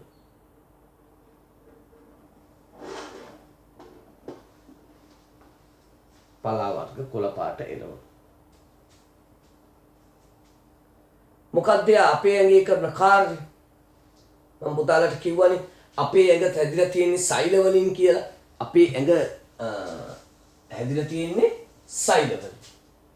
ඇහැට පේන්නේ නැති චූටි සෛල වලින් තමයි අපේ ඇඟ හැදිලා තියෙන්නේ. ඇහැට පේන්නේ නැත්නම් අඳින්නේ කොහොමද සර් නේද? අඳින්නේ ඉතින් ලොකු කරලා නේ අඳින්නේ. මේ වගේ සෛල වලින් තමයි හැදිලා තියෙන්නේ. ඔය සෛල බෙදෙනවා. සෛලයක් ලොකු වුණාට පස්සේ ඒ සෛල බෙදෙනවා. මෙහෙම තියෙන සෛලය ලොකු වෙලා ඒකෙන් චූටි සෛල දෙකක් හැදෙනවා. ඊට පස්සේ ඒ සෛල දෙක ආයෙ ලොකු වෙලා ආයෙ දෙකක් හැදෙනවා. පොඩි සෛල දෙක. දැන් 4යි නේද? තේරෙනවද? ලොකු සෛල තියෙනවා ලොකු වෙලා දෙකට බෙදෙනවා. පොඩි සෛල තියෙනවා ලොකු වෙලා ලොකු වුණාට පස්සේ දෙකක් වෙනවා. දෙකට බෙදෙනවා. ඊට පස්සේ ඒ දෙක දැන් පොඩි දෙකක් හැදෙන්නේ දෙකට බෙදුනම ආපහු ටික ලොකු වෙනවා ලොකු වුණාට පස්සේ දෙකට බෙදලා ආයෙ දෙකට. එහෙම වෙන්න සෛල වැඩි වෙනවා. සෛල වැඩි වෙන්න අපි ලොකු මහත් වෙනවා. ද සෛල බෙදීම ක්‍රමවත් කරන්නේ. සෛල බෙදීම ක්‍රමයකට ක්‍රමවත් කරන්නේ මේ E විටමින්. ඒක නිසාම දැන් ඔය කෙස් වගේ වර්ධනය වීමටත් E විටමින් හරියට පාවිච්චි කරනවා. මෙතන දන්නවා ඇති නේද? ඔය අක්කලා එහෙම ඔල්ලන්ට නම් පිරිමින්ට නම් ඉතින් ඕවා ගානක් නෑ නේද? අක්කලා නැත්තම් ඔය නැන්දලා අම්මා එහෙම වුණත් සමහරට කරන්න ඇති බලන්න. පාමසියෙන් E විටමින් ගෙනහලා පොල් තෙල් වලට දානවා. කරල් කඩලා ගෙනහලා කොළ පාට කරලක් නේද ටිකක් ලොකුට තියෙන දැකලා තියෙන අය මතකද? ඒක කඩලා පොල් තෙල් වලට දානවා. E විටමින් සෛල බෙදීම ක්‍රමවත් කරනවා. කෙස් එහෙම ඇතෙනවයි කියලා කියනවා. හොඳයි. දන්නේ නැහැ හැබැයි මම පිටින් ගෑවට නම් ඕවා වෙනවද කියලා. හැම විටමිනක්ම බඩට වැටිලා ආහාර ජීර්ණ පද්ධතියෙන් ඇඟට උරාගෙන තමයි පෝෂණය ලැබෙන්නේ. ඉතින් පිටින් ගෑවමත් හරියනවත් දන්නේ මම ඉතින් දන්නේ නැතුවට ඒවා මේ කිරණවත් දන්නේ නැහැ නේද? ලියන්න. සෛල බෙදීම ක්‍රමවත් කිරීම. සෛල බෙදීම ක්‍රමවත් කිරීම. සෛල බෙදීම ක්‍රමවත් කිරීම.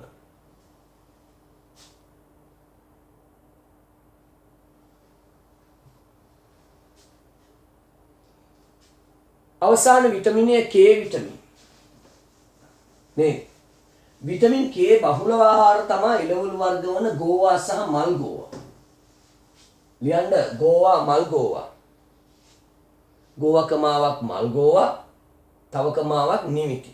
ඒ ඇති එක. ගෝවා මල් ගෝවා දන්නවනේ ගෝවා මල් කියලා කියන්නේ. ඊගාවට නිමිති. එතකොට කෙරෙන කාර්ය තමයි පුතේ අපේ ඇඟේ තුවාලයක් ඇති වුණා. අත කැපුණාම කකුලේ තුවාලයක් වුණාම ලේ යනවනේ. එතකොට අපේ ඇඟේ ලීටර සාමාන්‍ය වැඩි පුද්ගලයෙක්ගේ ඇඟේ රුධිරයේ ලීටර 5ක් 6ක් වගේ ප්‍රමාණයක් තියෙනවා. එතකොට තුවාලයක් වුණාම මේ සිරුර මේ වගේ නහරේ නෙමෙයි ඉතින් දමනිහා ශිරා කියලා කියන්නේ. අපි ඉතින් ওই මිනිස්සු නහරේ කියලා හදාගෙන නේද? මේ විදියට රුධිර නාලය කැපෙනවනේ. තුවාලේ නම් කැපෙනවා. කැපුණම එතනින් රුධිරය එළියට ගලාගෙන යනවනේ. ගලාගෙන යනකොට හරියට වතුර බටයක් කැඩුනම ටැංකියේ තියෙන වතුර ටික ඒකෙන් ගිහිල්ලා හිස් වෙනවා වගේ නේද? වතුර බටයක් කැඩලා හදන්න නැතුව හිටියොත් මොකද වෙන්නේ? ටැංකියේ තියෙන ඔක්කොම වතුර ටික මේ ඒ බටෙන් එළියට ගිහිල්ලා හිස් වෙනවා. ඒ වගේ මේ රුධිර නාලයක් කැපුණොත් ඒකේ තියෙන ලේ ටික ඇඟේ තියෙන ලේ ටික ඔක්කොම එළියට ගිහිල්ලා අපි මැරෙනවා. ප්‍රධාන දමනියක් ශිරාවක් කැපුණොත් නම් විශේෂයෙන් ප්‍රධාන දමනියක් ශිරාවටත් වඩා කැපුණොත් නම් ඒ වගේ හානියක් වෙන්නේ නැත්තම් වෙන්නේ. මේ වගේ තැනක තුවාලයක් කකුලේ තුවාලයක් ඇති වෙලා ලේ ගියොත් එහෙම ටික වෙලාවක් යනකොට ඒ ලේ ටික කැටි ගැහෙනවා. ඒ ලේ ටික කැටි ගැහිලා රුධිර කැටියක් හිර වෙනවා මේ නාලේ. රුධිර කැටිය හිරවීම නිසා එතනින් එහාට ලේ ගලා යාම නවතිනවා. ඒ රුධිර කැටිය හැදෙන්න විටමින් K ඕනි වෙනවා. බාහිර රුධිර ගලනයක් සිදු වූ විට ඇඟ ඇතුලේ තියෙන රුධිරයේ අභ්‍යන්තරයේ ගලණය වන රුධිරය බාහිරයට ගලා යාමක් වුණොත් බාහිර රුධිර ගලණය කිව්වේ ඒකයි. පිටතට ගලා යාමක් වුණොත් රුධිර කැටියක් හැදිලා ලේ ගලන එක නවත්තන්න විටමින් K ඕනි වෙනවා. ලියන්න තුවාලයක් සිදු වූ විට ලේ කැටියක් සාදා රුධිරයේ පිටවීම වැළැක්වීම ලේ කැටියක් සාදා රුධිරයේ පිටවීම වැළැක්වීම.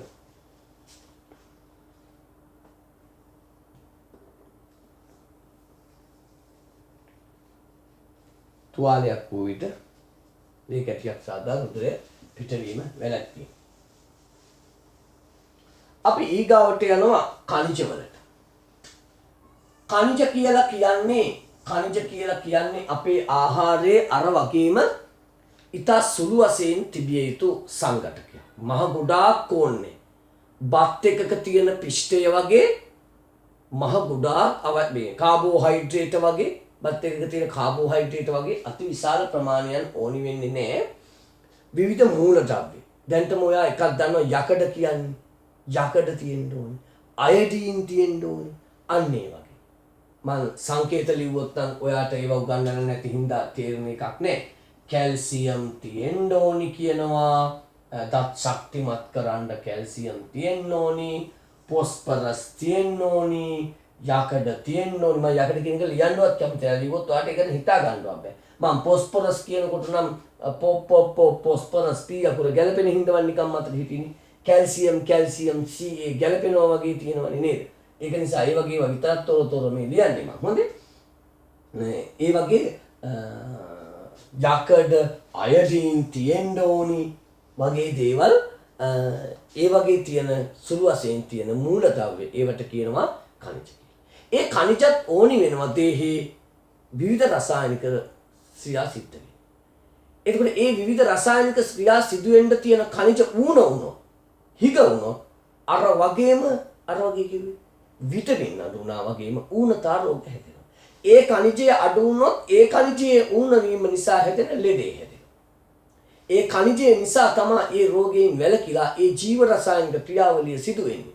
ඛනිජයේ ඌන වුණොත් ඌන වෙනවා කියන්නේ අඩු වෙනවා කියන එක. නැති වෙනවා කියන එක. එතකොට ඛනිජය අඩු වුණොත් ඒ රසායනික ප්‍රතික්‍රියාව එක්ක සිද්ධ වෙන්නේ නැත්නම් අඩුවෙන් සිද්ධ වෙන්නේ. අන්න එතකොට ඒ රසායනික ප්‍රතික්‍රියාව සිදු නොවීම නිසා රෝගය ඇති වෙනවා. ලියමු එහෙනම් ඛනිජ ලවණ දේහයේ විවිධ ක්‍රියාවලට වැදගත් වන ලියමු. දේහයේ විවිධ ක්‍රියාවලට වැදගත් වන මූලද්‍රව්‍ය මීට අයත් වේ. දේහයේ විවිධ ක්‍රියාවලට වැදගත් වන මූලද්‍රව්‍ය මීට අයත් වේ.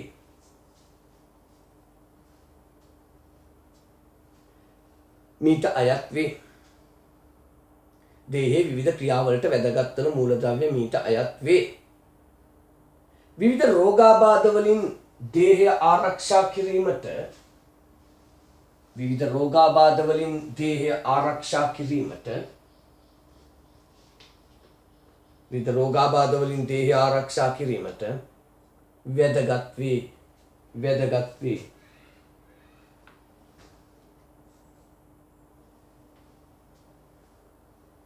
වැදගත් වේ. එතකොට මොන වගේ ආහාරවලද ඛනිජ තියෙන්නේ? ඛනිජ තියෙනවා යන්න එපා එකපාරට. පලා වර්ගවල, පළතුරු වල, එළවලු වල ගොඩාක් සාකමය ආහාරවල තමයි ඛනිජ වර්ග තියෙන්නේ. සප්තමය ආහාරවලක් තියෙනවා. කුඩා මාළුන්ගේ නේද? හාල්මැස්ස වගේ කුඩා මාළු කණ්ඩ කියලා කියන්නේ. ඒ වගේම මස් වගේ දේවල් වලක් තියෙනවා. යකඩ වගේ පෝෂක.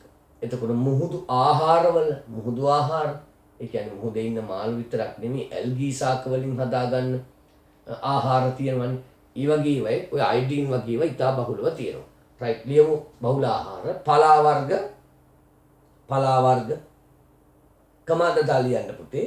පළතුරු, එළවලු, පලා වර්ග, පළතුරු, එළවලු, කුඩා මසුන්, මුහුදු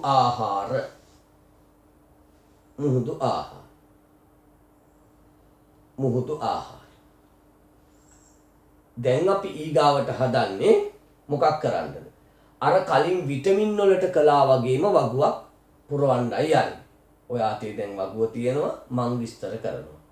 ඒ වගේම khනිජ වර්ගය සඳහන් කරනවා. ඒ khනිජයේ අඩංගු ආහාරය සඳහන් කරනවා. එතකොට ඒක මගින් ඇඟේ කෙරෙන කාර්ය කතා කරනවා. තේරුණානේ පුතාලට? right. මුල්ම ආහාරයේ මේ khනිජ වර්ගය තමයි කැල්සියම්. කැල්සියම් මොනවයිද තියෙන්නේ කිව්වොත් ටක් ගාලා මතක් වෙනවා. මොනවද? නේද? හාල් මැස්සෝ වගේ කුඩා මාළුන්ගේ. ඒ වගේම කැල්සියම් කිරිවල බහුලව තියෙනවා. එලකිරි වලක් තියෙනවා. පලා වර්ග වලක් තියෙනවා. එතකොට තුනක් මතක තියාගත්තා නම් ඇතිනේ නේද? තුනක් මතක තියාගත්තා නම් ඇති. මොනවද? හාල් මැස්සෝ, එලකිරි, පලා වර්ග. right. ලියමු. හාල් මැස්සන් වැනි කුඩා මාළු. ලියන්න. හාල් මැස්සන් වැනි කුඩා මාළු.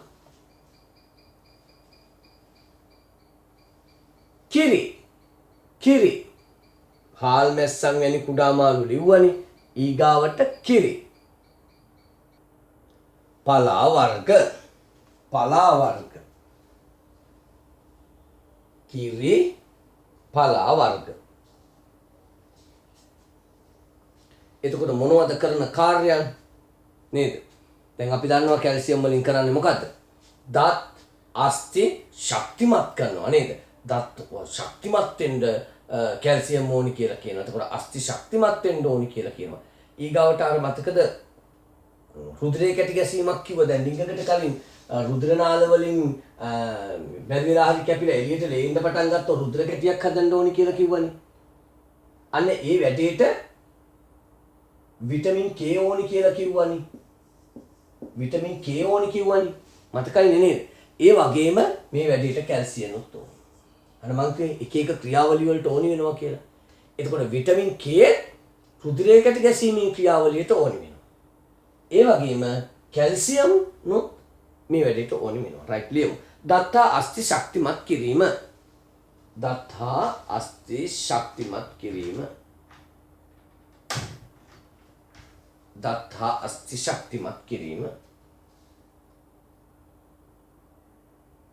ඉත මදිත් දන්නේ නේද?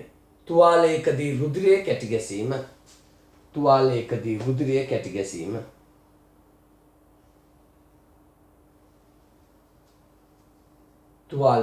රුධිරයේ කැටි ගැසීම.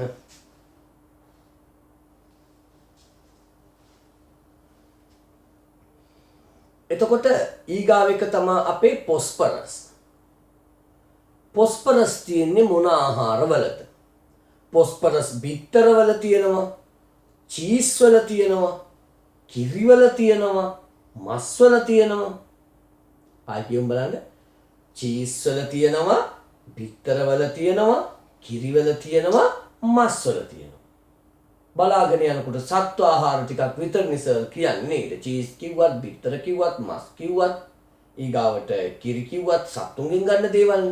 සාකමේ ආහාර වල පොස්පරස් ටිකක් අඩුයි තමයි. නමුත් තියෙනවා. සුදුලූණු වල තියෙනවා. ඒ වගේම කව්පි වල තියෙනවා. සුදුලූණු කව්පි වල එහෙමත් තියෙනවා. නියම තියෙන ආහාර වල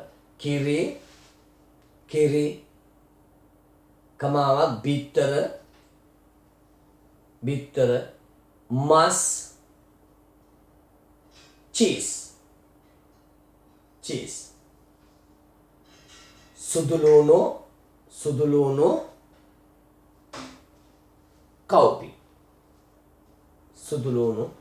කව්පි. එතකොට මොකටද ඕනි වෙන්නේ? පුතේ ඇඟේ ඇටවල අස්ථිවල මං කොහොමද ඉතින් මේවට මේක කියලා දෙන්නේ? සිංහලෙන් ලියුවොත් ඒත් ඉතින් තේරුම් ගන්න අමාරු වෙයි නේද? අපේ ඇඟේ ඇටවල, අස්ථිවල, දත්වල ප්‍රධාන වර්ජිත තියෙන්නේ කැල්සියම් ෆොස්ෆේට් කියලා જાතියක් තියෙනවා. ෆොස්ෆේට්. හොඳේ. ඉතින් මේ විභාගෙට ඔයාගෙන් එහෙමනම් බැරි වෙලාව අහන්නේ මම මේවා කිව්වට. හොඳේ. එතකොට සූත්‍රයක් විදිහට ලියනවා නම් කැල්සියම් ෆොස්ෆේට් කියලා ලියන්නේ මෙන්න මෙහෙමයි ලියන්නේ. ඉතින් හොඳේ මේවා ලියන්න ඔයාට ඕනි වෙන්නේ නැහැ කිසිසේත්. ඔහොමයි ලියන්නේ. මොන එකකටද අපිට ඕනි වෙන්නේ නැත්නම් මේවා ලියන්නේ සර් නේද? ඊට හේතුවක් තියෙනවනේ කියන්න.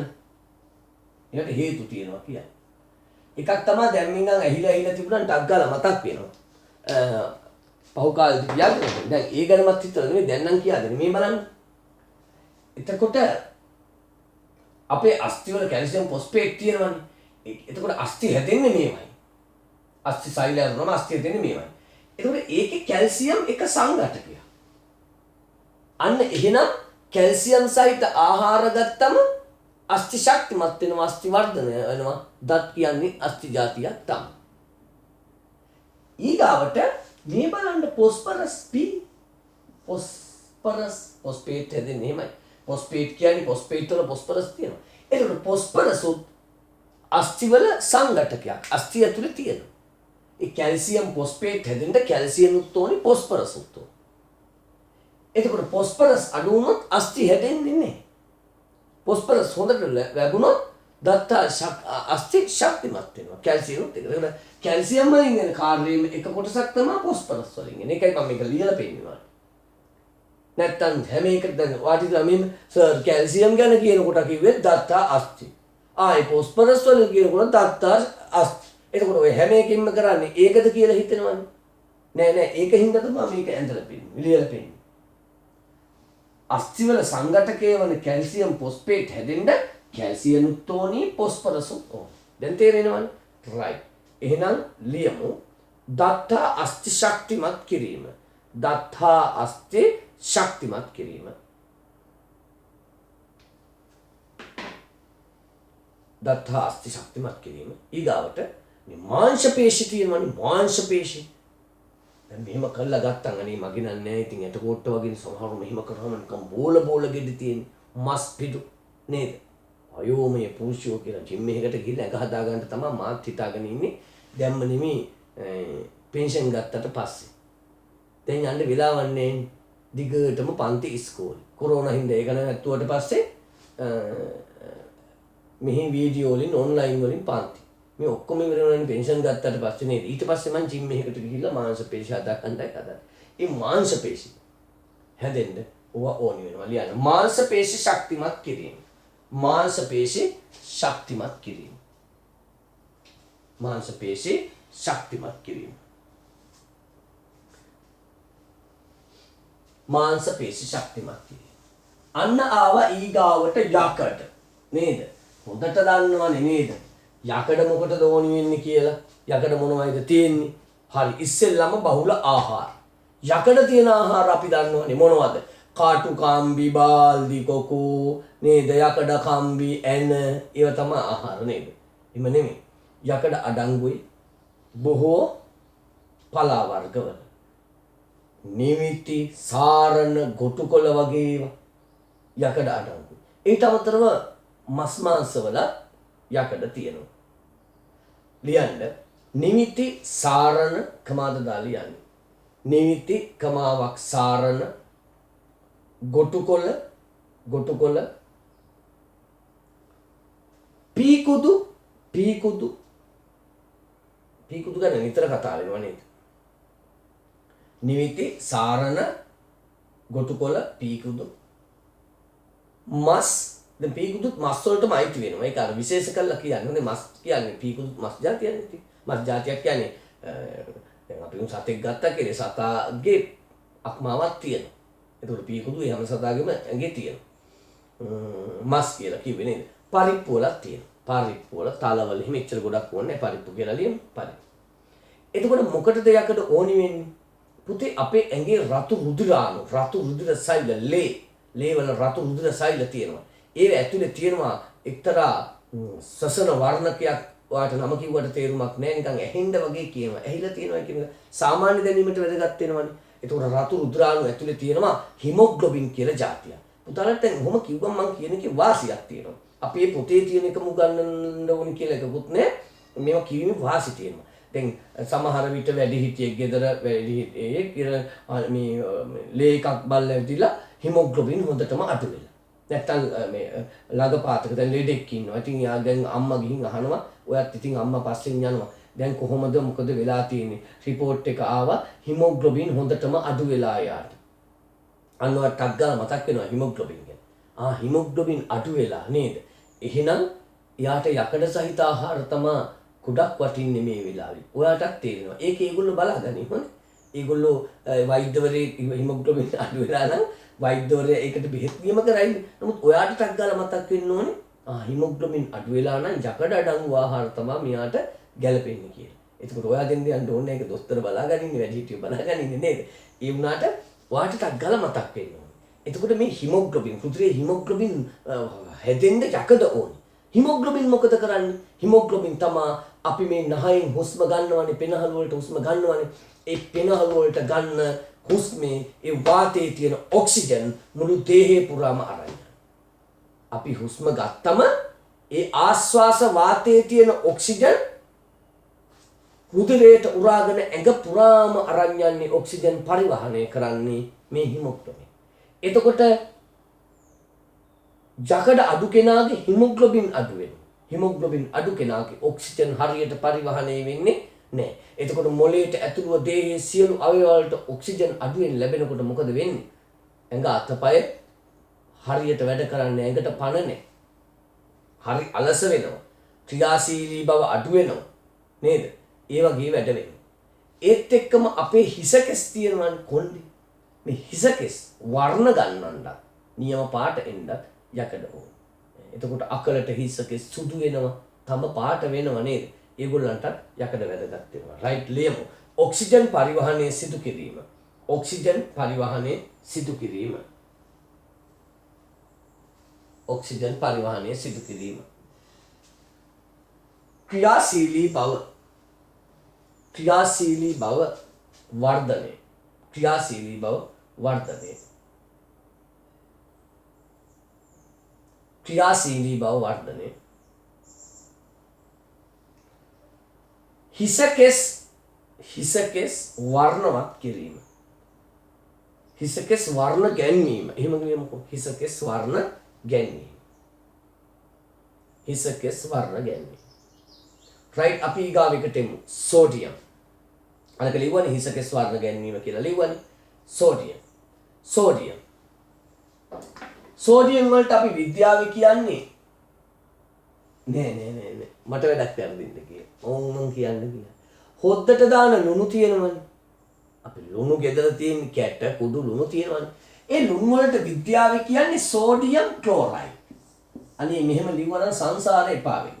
ක්ලෝරයිඩ් කිව්වම නම් CL තේරෙනවා. සෝඩියම් කිව්වම Na කියන්නේ නේද? SO ලියන්න නිතිබුනේ මම නේද?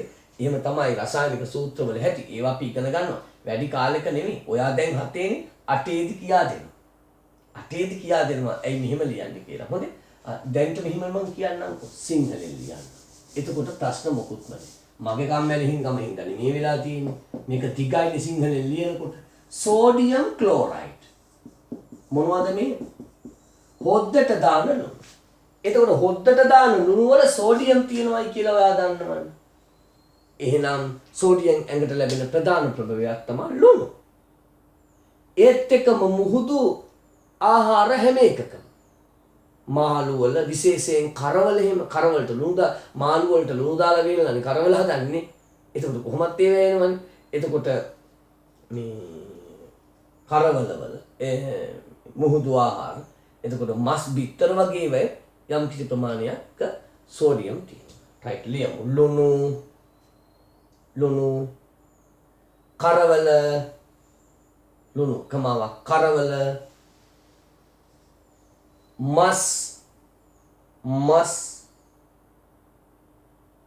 කිරි බිත්තර.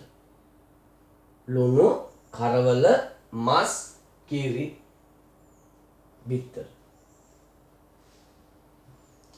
අනේ ලුණුද කියලා නිකන් සාමාන්‍යයෙන් ගණන් ගත්තේ නැතුවට ඔයා මතක තියාගන්න සෝඩියම් ඕනි වෙනවා අපේ ඇඟේ ඉතාම වටිනා ක්‍රියාවලියට. ඒ තමයි අපේ ඇඟේ තියෙනවා ස්නායු පද්ධතිය කියලා එක. මට නම් හිතෙන්නේ දේහේ හැම පද්ධතියක්ම ඇඟට අවශ්‍යයි. එක පද්ධතියක් හරියක් කියවුනොත් මැරෙනවා. තේරුණාද? ආයි බහිස්ත්‍රාවී පද්ධතියද රුධිර සංසරණ පද්ධතියද ආහාර චින්න පද්ධතියද අක්ෂිය වුණොත් ආයි ජීවත් වෙන්න බෑ. ඒකනේ වටිනාම පද්ධතිය කියලා කියන්න බෑ එකකටවත්. නමුත් ඉතින් අපේ දේහේ පාලනය කරන ප්‍රධානම පද්ධතිය ස්නායු පද්ධතිය. ඒකේ ප්‍රධාන සමාජික වෙන්නේ මොළය, සුසුම්නාව, ස්නායු. අපිට දැනෙන්නේ මම හිතනවා මේ අත දැන් නැමෙන්න කියලා. මගේ මොළෙන් හිතනකොට අත නැමෙනවා. අත ඉදිරියට හරවන්න කියලා මම හිතනකොට මේ අත හරවනවා. නේද? ස්නායු වලින් පණිවිඩ අරන් යනවා. රූපය මොනවා හරි දිහා බැලුවම ඒ රූපය අපිට පේනවා. එහේ ස්නායුව මොළයට ගිහින් කියනවා. හරකෙක් දුවගෙන එනවා අපි දැක්කම අපි පැත්තට දුවගෙන එනකොට අන්න ඇහැට පේනවා මොළයට යනවා. මොළේ තීරණය කරනවා මේ හරක මට අනි. දැන් දුවන්න ඕනි, කෑ ගහන්න ඕනි, ගහක නගින්න ඕනි. ටක් ගාලා පේශි වලට අතට පයට පණිවිඩය දෙනවා කෑ ගහගෙන දුවපන් කියලා. ගස නැගපන් කියලා. ඒ සියලු ස්නායු ආවේග පණිවිඩ පුවමාරුවට සෝඩියම් ඕනි වෙනවා. ඒක ප්‍රධාන කාර්යයක් ඇඟ පාලනය කරන්න නේද? අනිකුත් සියලු අවයව පාලනය කරන්න මේක වැදගත් වෙනවා. ලියන්න ස්නායු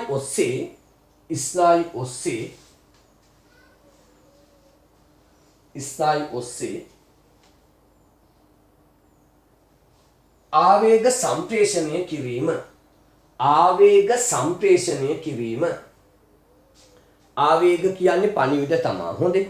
ආවේග දැනට හිතා ගන්නකො පණිවිඩ කියලා. ස්නායු ඔස්සේ ආවේග සම්ප්‍රේෂණය කිරීම. ස්නායු ඔස්සේ ආවේග සම්ප්‍රේෂණය කිරීම. අවසාන khනිජයේ විදිහට අපි කතා කරනවා අයඩීන්. ඇලඩීන් එහෙම නෙමෙයි අයඩීන්. හොඳේ.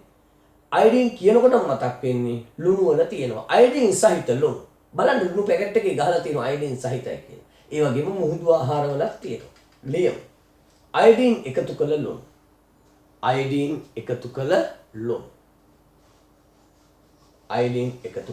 ලුණු. ඊගාවට මුහුදු ආහාර.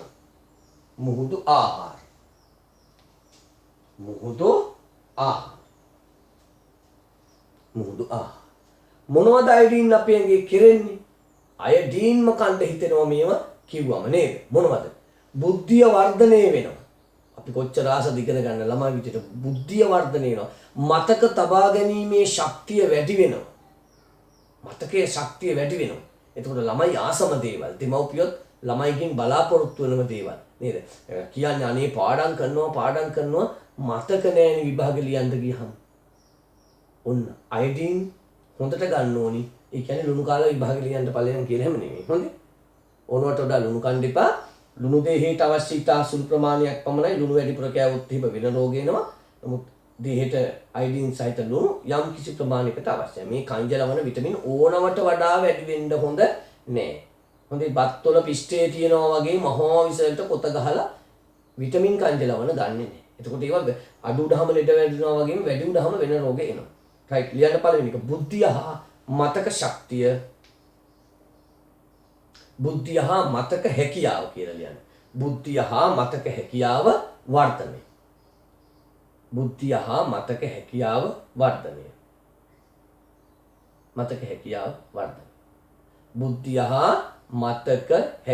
වර්ධනය.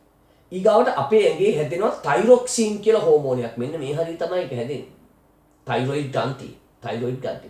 අන්නේ තයිරොක්සින් හෝමෝනය හදන්නත් අයඩීන් ඕනි. ඒක නිසා ලියන්න තයිරොක්සින් හෝමෝනය සෑදීම.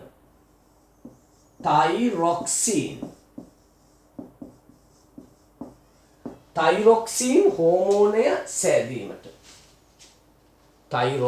හෝමෝනය සෑදීමට. ඕනි. තයිරොක්සින් හෝමෝනය සෑදීම.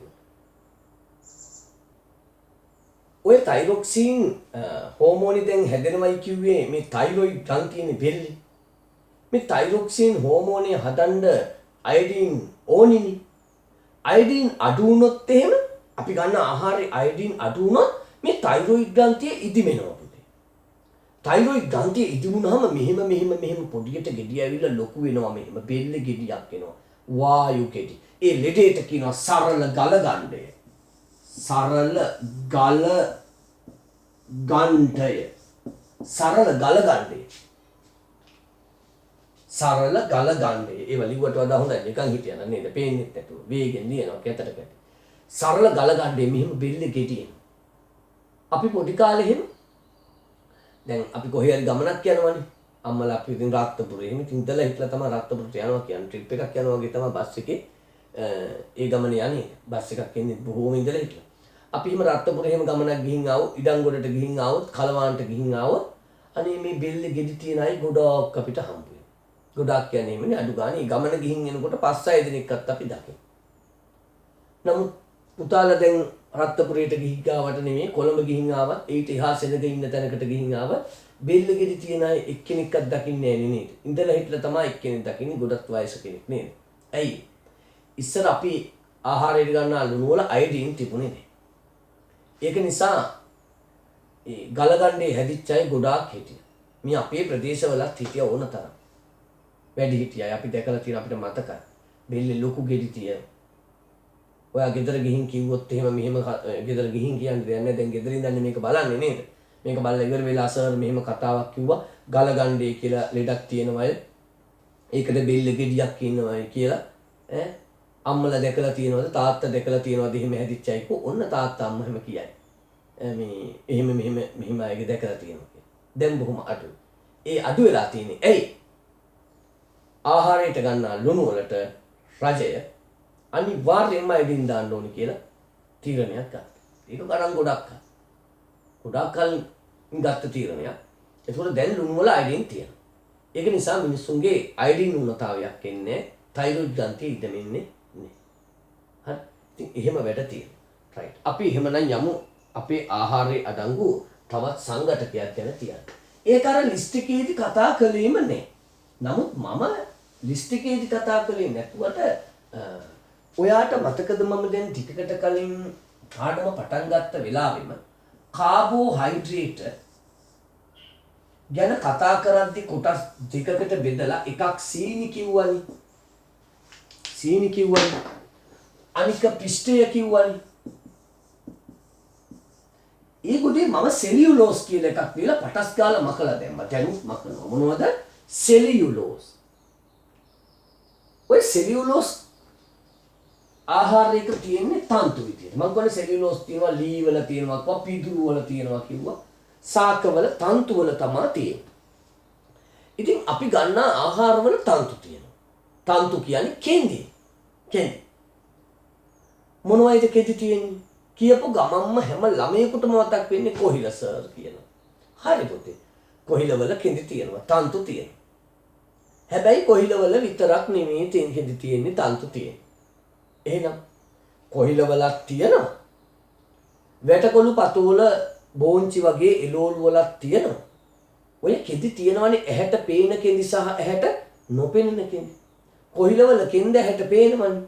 වැටකොළු වල කෙඳි ටික ඇහැට පේනවනේ. බෝංචි වල කෙඳ මෙහෙම ගලවන එක නෙමෙයි මේ කියන්නේ. ඇතුලේ තව කෙඳි තියෙනවා තන්තු තියෙනවා. නමුත් ඇහැට නොපෙනෙන ප්‍රමාණයෙන් එළවලු පළතුරු වල කෙඳි තියෙනවා. පැහැදිලිවම ඇහැට පේන කෙඳි තියෙන පළතුරක් අඹ කොහු අඹ වල එහෙමනම් හොඳටම කොස්ස පේනව නේද කෙඳි තියෙනවා. මේ කෙඳි වාට මතක තියාගන්න මේ කෙඳි නැත්තම් තන්තු ඇඟට ගත්තට අපේ ආහාර ජීර්ණ පද්ධතියේදී මේවා ජීර්ණය වෙන්නේ දිරවන්නේ. මේ තන්තු මේ කෙඳි අපේ ආහාර ජීර්ණ පද්ධතියේදී දිරවන්නේ. ජීර්ණය වෙන්නේ. ජීර්ණය වෙන්නේ නැත්තම් අහවල් මගුලකටද කන්නේ සර් නේද? කන්නේ වෙන වැඩකට. ඇයි? මේ කෙඳි මගින් අපේ ඇඟේ ඉතා වටිනා කාර්යයක් සිද්ධ වෙනවා. මොකද්ද? ප්‍රධාන කාර්යයන් තුන. එකක් තමයි මල බත්තය. අඩු. අපි අපේ ආහාරය ගත්තන් ඒ ආහාර මාර්ගයේ දිගේ ගිහිල්ලා අවසානයේ මුකෙන් අන්න සෝතයෙන් ආමාශයට ඊගාවට කුඩාන්තයට මහාන්තයට ගුද මාර්ගය හරහා ගුදෙන් ගිහිල්ලා අනවශ්‍ය ටික බැහැර වෙන්න ඉපේ. අනවශ්‍ය ඵල ටික අනවශ්‍ය ඵල කියන්නේ අවශෝෂණය කර නොගත් කොට කුඩාන්තයේ දුවමනා ටික අවශෝෂණය කරගෙන අයි ටික හැලෙනවා පහළට නේද? අයින් කරනවා. එතකොට මේවා හරියට අයින් වුණේ නැතුවම විවිධ රෝගාබාධ එනවා. සමහර අයට මල පහ කරගන්න හරි අමාරුයි. බඩ වේලනවා. ඒ වැඩේ කරගන්න හරි අමාරුයි. අන්න ඒ වැඩේට තන්තු වැදගත්. කෙඳි සහිත ආහාර වලින් ඒ සියල්ල ඉතා පහසුවෙන් ඉවත් කරනවා. ඒක නිසා ඇඟට උරාගත්තේ ඇඟේට ජීර්ණය වුණේ නැතුවට අවශෝෂණය වුණේ නැතුවට තන්තු ආහාරයකට ඉතා වැදගත් වෙනවා කියලා මතක තියාගන්න. දෙවෙනි කාරණාව තමයි මේ තන්තු මේ කෙඳි දැන් හිතේ මවා ගන්න හොඳේ කෙඳි තියෙන්නේ කොහිලවල වගේ තියෙනවා විශේෂයෙන් වැටකොළු පතෝල වගේ ඒවයි තියෙනවා එළවලු වල නේද අඹ වගේ පළතුරු වල තියෙනවා මේ කෙඳි සමග ආහාරය ගත්තම ආහාරයේ තියෙන සීනි ඇඟට උරා ගැනීම යම් කිසි පාලනයකට ලක් වෙනවා සීනි වැඩිපුර උරා ගත්තමනේ දියවැඩියා වගේ රෝග හැදෙන්නේ විශේෂයෙන් වැඩි හිටියන්ට දැන් නම් තරුණ අයටත් හැදෙනවා ළමයින්ටත් හැදෙනවා ඇතැම් අයට. එතකොට ආහාරයේ තන්තු තිබුණම ඉතා විශාල ප්‍රමාණයකින් ඇඟට උරා ගන්නා සීනි ප්‍රමාණය යම් කිසි ප්‍රමාණයකට පාලනය වෙනවා. එතකොට ඇඟට සීනි අඩුවෙන් හැදෙන්නේ දියවැඩියාව ගත්තට අඩුවෙන්. ඒ වගේම ඔය කොලෙස්ටරෝල් වගේ මහා ප්‍රශ්න තියෙනවානේ රුධිර පීඩනයේ ප්‍රෙෂර් එක වැඩි වෙන්නේ. අන්න ඒ වගේ ලිපිඩ තෙල් හා මේදය ලිපිඩ කොටස් ඇඟට උරා ගැනීමත් මේවා මගින් යම් පාලනයකට ලක් කරනවා. ඒක නිසා මල පෙරේතකමට මස් මාළු කාලා කිරි බිත්තර චීස් බටර් ඒවා කාලෙවල වෙලා ඇඟට විශාල ප්‍රමාණයෙන් එකතු වන ලිපිඩ ප්‍රමාණය තියෙනවනේ. ඒ ලිපිඩ ප්‍රමාණය ඇඟට උරා ගන්නේ නැහැ අර කෙඳි නිසා. ඔක්කොම ඇඟට උරා ගන්න යම් පාලනයකට ලක් වෙන. ඒක උරා ගන්නේ නැහැම කියන එක නෙමෙයි. කෑවෙන් වැඩක් නැති ඊගාවට නේද? ඒවා යම් පාලනයකට ලක් වෙනවා. ඒක නිසා ඒකත් වාසියක්. ඕනවට වඩා තෙල් සහිත ලිපිඩ වගේ දේවල් ලිපිඩ මේ ආහාර ඇඟට උරා ගැනීම ගැටලුවක්. රයිට්. ලියමු ආහාරයක අඩංගු තන්තු. ආහාරයක අඩංගු තන්තු. ආහාරවල අඩංගු ලියන්න. ආහාරවල අඩංගු කෙඳිමය ස්වභාවය තන්තු ලෙස හැඳින්වේ.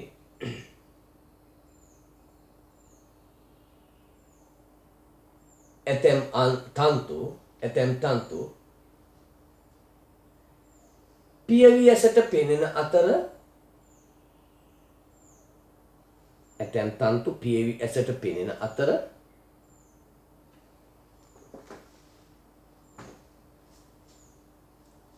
ඇතැම් ඒවා ඉතා කුඩාය. ඇතැම් තන්තු ඉතා කුඩායි. ඇතැම් ඒවා ඉතා කුඩායි.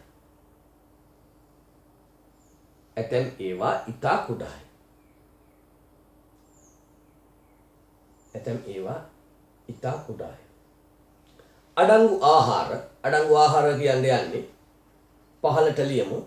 එකක් පහල එකක් ඉස්සෙල්ලම ඩොට් එක ගාව ලියන්න එළවලු කියලා. එළවලු. මැද්දෙන් එහෙම ලියන්න එපා පුතේ මුලින්ම ලියන්න. ගොඩක් ඉස්සරහට ලියන්න බලාපොරොත්තු. එළවලු. දැන් එළවලු ලිස්ට් එකක් ලියන්න ඕනේ. මෙන්න මෙහෙම කරමු. කොහොමද? මෙන්න මෙහෙම.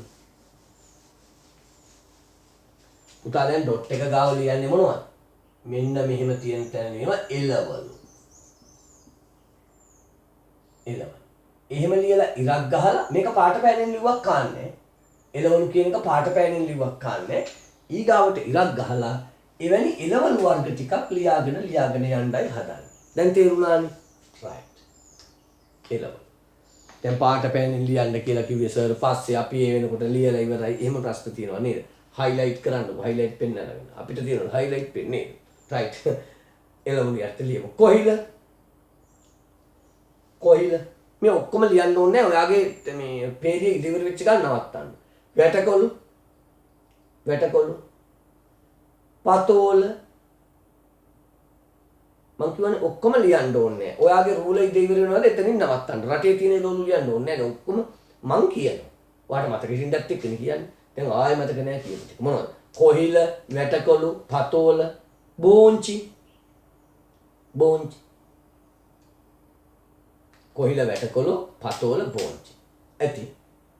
දැන් ඔය වගේ එළවලු පුතේ ගන්න ඕනි හොන්දටම ලපටියවද අපි වෙළඳපොලෙන් මිලදී ගන්න ඕනි කොහොමද? තරමක් ලපටියව. දැන් බෝංචියම ගන්න ගියහම සමහර අය දලු බෝංචි නියමයි. දැන් දලු බෝංචි කියලා කියන්නේ ටුක් ගාලා කැඩනවා. ඒක තමයි හොඳ එක. ගානත් වැඩි හිමි. වැටකොළු එහෙම කියන්නේ මේ මෝරලා නැහැ කියලා. ඉතින් ඔයාලගේ අම්මට තාත්තට පෙන්නන්නේ මෝරලා නැහැ ඩොග් ගාලා කල්ලා පෙන්නනවා. ලපටිම ලපටි වැටකොළු ටික නියමයි ඒ ටික. මතක තියාගන්න ලපටිම ලපටි එළවලු හොයන්න හොඳ නැහැ. ලපටිම ලපටි වැටකොළු වල ලපටිම ලපටි බෝංචි වල පතෝල වල කෙදි ගතිය අඩු. එහෙනම් අපේ ආහාරයට කෙඳි එන්න නම් ටිකක් මෝරපු වෙනවා. ටිකක් මෝරපුව හොඳේ. එහෙම නැතුව වැටකොළු හොඳටම පැහිලා ගිහිල්ලා අර පිට අතුල්ලන්න තියෙන අර කොස්ස වගේ එක හදාගන්න. මෝරපු වැටකොළු වලින් පිට අතුල්ලන්න නෙමෙයි මේ කණ්ඩනේ හදන්නේ. ඒ වගේ පිට අතුල්ලන වගේ එකක් අරගෙන හරි අමාරුවෙන් හොම කාලා වෙලා කොහේ හරි හිර වෙයි. හරි භයානකයි. එහෙම නෙමෙයි මේ කියන්නේ. හොඳටම ලපටික නෙමෙයි යම් කිසි ප්‍රමාණයකට මෝරපු එක තමයි හොඳට කෙඳි සහිත ආහාරය වෙන්නේ. ඊගාවට ලියන්න පළතු. දැන් දෙවෙනි ඩොට් එක පළතු. පළතු. දැන් දන්නවනේ පාට පෑනෙන් ලියනවා නන්නේ. ඉර ගැහුවා. මොනවද වැඩිපුරම කෙඳි තියෙන පළතු? අඹ වල හොඳට කෙඳි තියෙනවා. ඇඹරැල්ල වල කෙඳි තියෙනවා. අනේ කටට අහු වෙනවා ඒ කෙඳි නේද? ඒ කටට අහු වෙන කෙඳි වලට අමතරව පුතේ ඇහැට පේන්නේ නැති කෙඳි එක තියෙනවා. හොඳේ. කටට අහු වෙන කෙඳි නම් ඔය අයින් කරලා කන්නේ. තවත් කෙඳි තියෙනවා. ඇඹරැල්ල පේර යකෝ පේර වල කෙඳි තියෙනවා. ඇහැට පේන්නේ නැති කෙඳි. පේර. ඇතිනේ නේද? ඕනනම් තව ලියන්න පුළුවන් කෙසේ. කෙසේ. කෙසේ පොලේ තියෙන කෙඳි එහෙම නෙමෙයි. කෙසේ ගෙඩිය තියෙනවා. ඒක ඇහැට පේන්නේ නැති කෙඳි. තුන්වෙනි ඩොට් එකේ ලියන්න නියුඩ්ඩ සහිත ආහාර. නියුඩ්ඩ සහිත ආහාර. නියුඩු හාල් එහෙම. නියුඩ්ඩ සහිත ආහාර. නියුඩ්ඩ සහිත ආහාර.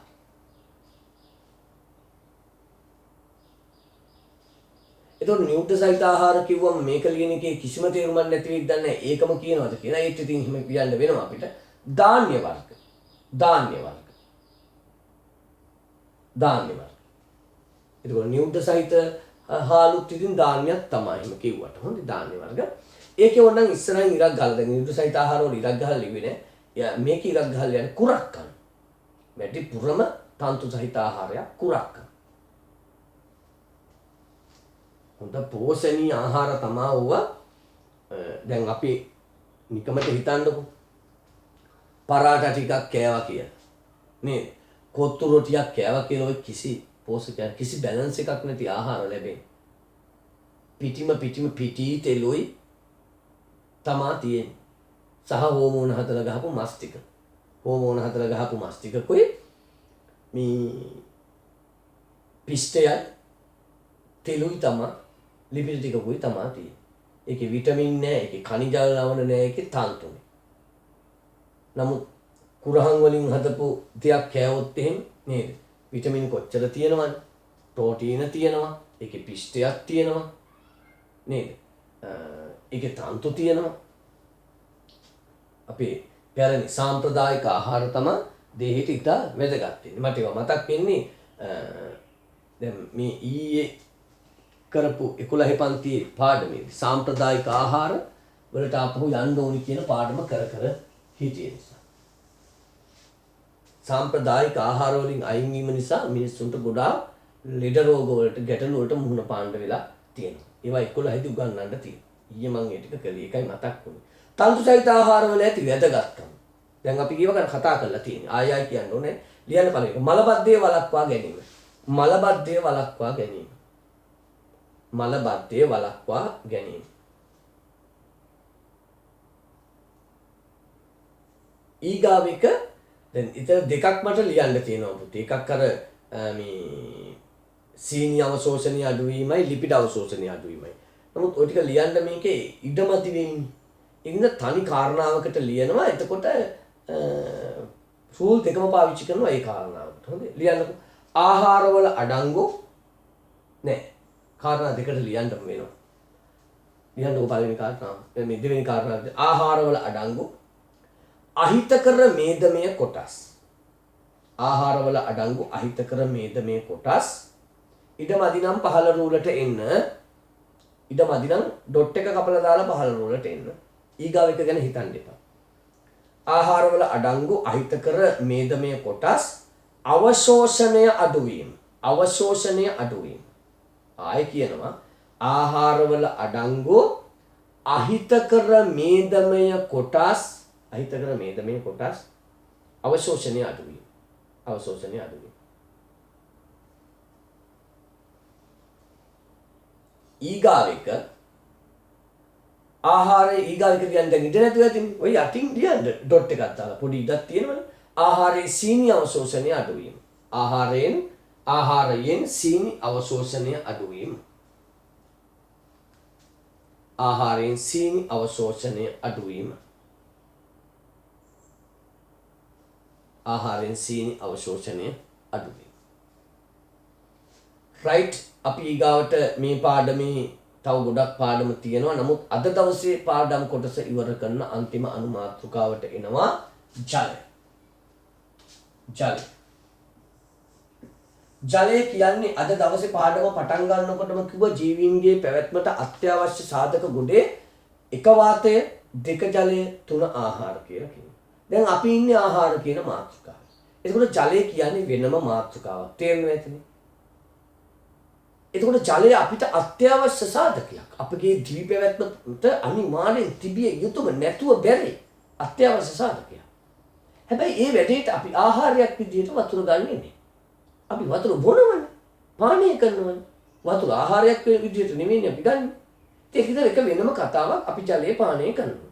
හැබැයි මෙතෙන්දි මේ කියන්න හදන්නේ ඒ පානය කරන ජලය නෙමෙයි අපි ගන්නා බොහෝ ආහාරවල ජලය තියෙනවා. අපි ගන්න ආහාරයේ ජලය අඩංගු. කිරි හොද්දක් කිව්වම ඒකේ වැඩිපුරම තියෙන වතුරනේ. ඒ කිරි හොද්ද වතුර වගේ කියලා කියන හින්දා නෙමෙයි මම මේ කියන්නේ. හරියට බැලුවොත් කිරි හොද්දේ තියෙන්නේ වැඩි කොච්චර රසට හැදුවත් මොන තරම් රසගුණ දැම්මත් කිරි හොද්දේ වැඩිපුර තියෙන වතුර. තක්කාලි ගෙඩියක් ගත්තොත් ඒකේ වැඩි හරියක් තියෙන්නේ ජලය. තක්කාලි නෙමෙයි.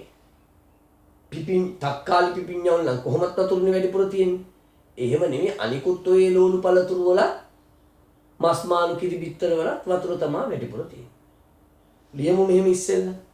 ජීවීන්ගේ ජලය යටතේ ලියන්නේ ජීවීන්ගේ පැවැත්මට අත්‍යවශ්‍යම සාධකයකි. ජීවීන්ගේ පැවැත්මට අත්‍යවශ්‍යම සාධකයකි.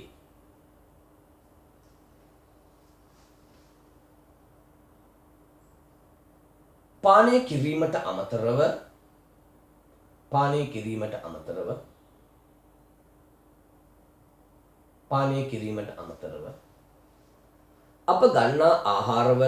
අප ගන්නා ආහාරවල විවිධ ප්‍රමාණ වලින් අඩංගු වේ. මොනවද? ජලය තමයි හොඳේ විවිධ ප්‍රමාණ වලින් අඩංගු වේ.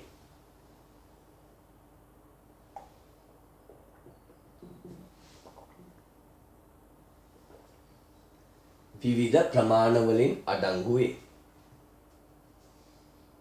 ඉතින් මොනවද මේ ජලය අපේ කරන්නේ? ජලය මොකටද ඇඟට? අංක 1 ලියන්න එපා මං කියනකන්. එක තමයි ජලය වැදගත් වෙනවා ද්‍රාවකයක් ලෙස. අපි පාඩමක් ඉගෙන ගත්තනේ පුතේ ජලයේ කාර්ය කියලා. චූටි ටියුට් එකකින් ජලයේ කාර්ය. අපි එක જાති ඒ එනකොට අපි කොච්චර නිදහසේ ප්‍රැක්ටිකල් ටික ඉව කළාද නේද? මතක් වෙනකොට දැන් දුක හිතෙනවා. අපි අපේ පන්තියේ කොච්චර ක්‍රියාකාරකම් එහෙම කරමින්ද මේ පහුගිය කාලේ හිටියේ නේද? මතකද? ග්ලූකෝස්, විනාකිරි, එතකොට කපුරු, කහ, මැටි, වැලි, ආප්ප සෝඩා, ಜಾති මං සර්ජිකල් ස්ප්‍රීතු නේද? ಜಾති මට මතක විදියට 10ක් 15ක් වගේ ප්‍රමාණයක්. කණ්ඩායම් බෙදලා ඔයාලා පරීක්ෂණ වල අරගෙන එනවා මම ඒක දෙනවා. තුන්නම් ඔයා ඒක වතුරට දාලා දිය කළා බලනවා. මතකද? සමහර ಜಾති හොඳට දිය වුණා ජලය. සමහර ಜಾති භාගෙට දිය වුණා මද වශයෙන් දිය වුණා. සමහර ಜಾති දිය වුණේම නෑ. රිජිපෝම් වැලිකට වගේව දිය වුණේම නෑ. සර්ජිකල් ස්ප්‍රීට්, සීනි, ග්ලූකෝස් වගේ දේවල් හොඳට දියවුණා. විනාගිරි වගේ. කහ කුඩු මැටි වගේ ඒවා බාගෙට දියවුණා. හුණු වගේ දේවල් බාගෙට දියවුණා. ජලයට පුළුවන් ගොඩක් දේවල් හොඳට දිය කරන්න. ද්‍රාවකයක් විදියට. අපි ගන්නා ආහාරයේ තියෙන පෝෂක කොටස් එකට උරා ගන්න ජලයේ තියෙන. අපි ගන්න ආහාරයේ තියෙන පිෂ්ඨයේ ආහාර මාර්ගයේදී ජීර්ණය වෙලා ග්ලූකෝස් වෙනවා. ඒ ග්ලූකෝස් ටික ඇඟට උරා ගන්න ජලයේ දිය වෙනවා. අපි බොන බෙහෙත් පෙත්ත පවා ඇඟට උරා ගන්න ජලයේ දිය වෙනවා. ඒක නිසා බොහෝ දේවල් දිය කරන්න ද්‍රාවකයක් විදියට ඇඟට ජලය ඕනේ. ඒ විතරක් නෙමෙයි. ඒ උරාගත් ග්ලූකෝස් ටික අපේ ඇඟට රුධිරයට ආහාර මාර්ගයෙන් උරාගත් ග්ලූකෝස් ටික ඇමයිනෝ අම්ල ටික ප්‍රෝටීන ජීර්ණයෙන් ඇති වෙච්ච. ඔය ටික ඔක්කොම දන්නේ මම මෙහෙම කිව්වට. බෙහෙත් පෙත්තක් බිව්වනම් ඒ බෙහෙත් පෙත්තේ තිබුණු ඒ ඖෂධීය රසායනික ද්‍රව්‍ය ටික ඇඟ පුරා ප්‍රවාහණය වෙන්නේ. ප්‍රවාහණය නෙමෙයි කියන්නේ පරිවහණය වෙන්නේ කියලා. ප්‍රවාහණය කියන්නේ රට පුරා ප්‍රවාහණය වෙනවා. ඇඟ පුරා නම් පරිවහණය වෙනවා. එකම දේ තමයි. ඇඟ පුරා බෙදා හරින්නේ පරිවහණය වෙන්නේ ජලයේදී. ඒක නිසා ජලය අපිට වැදගත් වෙනවා පරිවහන මාධ්‍යයක්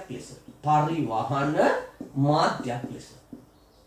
බොහෝ දේවල් ඇඟේ පුරා පරිවහණය වෙන්නේ ජලයේ දිය වෙලා. එනම් පරිවහන මාධ්‍යයක් විදිහට වැදගත් වෙනවා. ඒ වගේම අපේ ඇඟ රත් වෙනකොට ඔයාට මතකද ඒ ජලයේ කාර්ය පාඩමේදී කිව්වා ජලය හොඳ සිසිලන කාරකයක් කියලා. ජලය හොඳ සිසිලන කාරකයක්. ඒකෝට ජලය ඕනම දෙයක් කූල් කරන්න වැදගත් වෙනවා.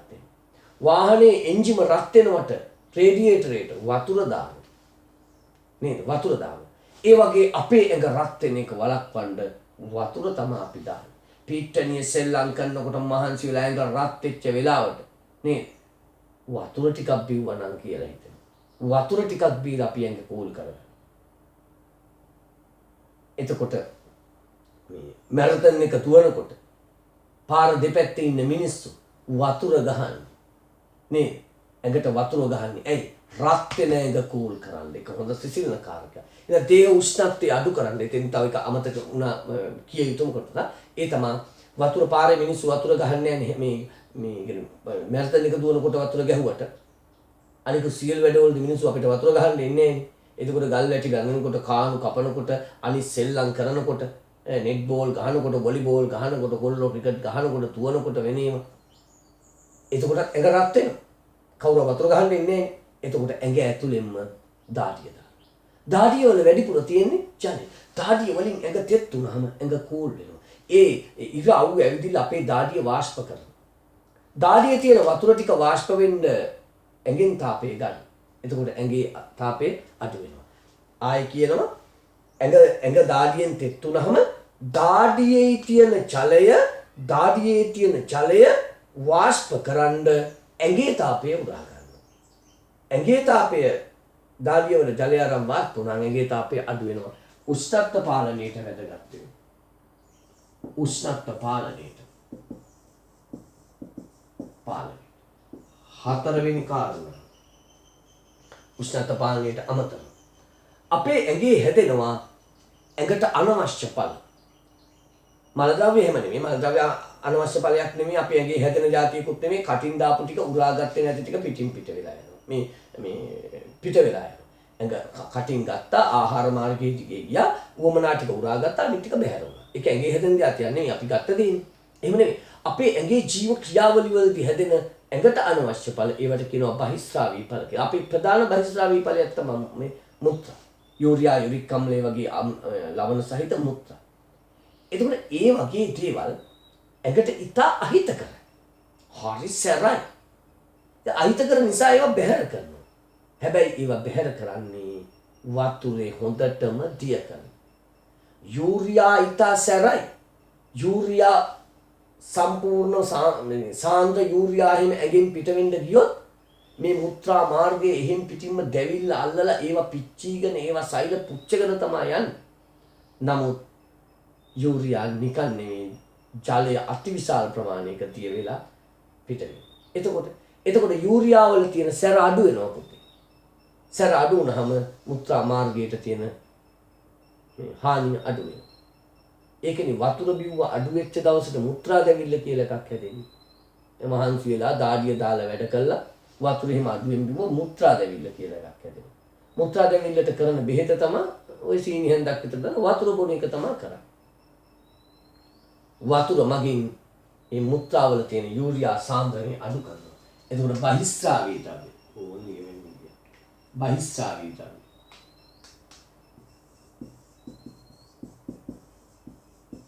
බැහැර කරන මාධ්‍යයක් විදිහට තමයි බහිස්රාවී ද්‍රව්‍ය පිට කරන්න ජලය උදව් වෙනවා. ඊගාවට වතුර වලින් කරන තව වැඩක් තමයි අර තන්තු සහිත ආහාර වලින් කිව්වා වගේම මල බද්ධය අඩු කරනවා. හොඳට වතුර බිව්වම හොඳ පිරිසිදු වතුර බිව්වම පහසුවෙන් මල පහ කරන්න පුළුවන්. වතුර අඩුවෙන් බිව්වම බඩ වේලවනවා. හරි අමාරුයි මල පහ කරන්න. හොඳට මල පහ කලේ නැත්තම් තවත් රෝග ගණනාවකට ඒක හේතුවක් වෙනවා. මල බද්ධය කියන්නේ එක ලෙඩක් තමයි. ඒ ලෙඩෙත් එක්ක බැඳිච්ච තව ලෙඩ හැදෙනවනේ. විවිධ පණු රෝග, අර්සස් වගේ ගොඩක් තව ලෙඩ තියෙනවා හැදෙන. එතකොට මල බද්ධය කියන එක හැදුන්නේ නැත්නම් පහසුවෙන් මල ද්‍රව්‍ය බැහැර කරනවා නම් තවත් රෝග ගණනාවකින් දේහයට බේරෙන්න පුළුවන්. රයිට්. ජලය මගින් දේහයට ඉටුවන කාර්යයන් ලියමු. ජලය මගින් දේහයට ඉටුවන කාර්යයන් ලියන්න. ද්‍රාවකයක් ලෙස ඔහොමින්ද ජලය මගින් දේහයට ඉටුවන කාර්යය. මෙන්න විවිධ දේ දිය කරන ද්‍රාවකයක් ලෙස. විවිධ දේ දිය කරන ද්‍රාවකයක් ලෙස. විවිධ දේ දිය කරන ද්‍රාවකයක් ලෙස. අද නම් පාඩම එපා වෙලා ඇත්තේ. කිසිම පැට්‍රිකල් එකක් ක්‍රියාකාරකමකුත් නැහැ. කියවනවා ලියනවා නේද? අනික වෙලාව නේද? ඒකමාරත් වෙන. ද්‍රාවකයක් ලෙස. තව චුට්ට ද්‍රාවකයක් ලෙස. ඊගාවට පරිවහන මාධ්‍යයක් ලෙස. එක જાති අරන් යන පරිවහන මාධ්‍යයක් ලෙස. පරිවහන මාධ්‍යයක් ලෙස. පරිවහන මාධ්‍යයක් ලෙස. ඊගාව එක උෂ්ණත්ව පාලකයක් ලෙස. උෂ්ණත්ව පාලකයක් ලෙස. උෂ්ණත්ව පාලකයක් ලෙස. ඇත්තටම නියමට කියන්නකො උෂ්ණත්ව යාමනය වෙනවා කියලා අපි එහෙම හදලා ගන්න. ඉතින් අර පොඩි පන්තිනේ අපි මේ උෂ්ණත්ව පාලකයක් ලෙස. ඊගාව බහිස්රාවී ඵල දේහයෙන් පිට කරන. බහිස්රාවී ඵල දේහයෙන් පිට කරන.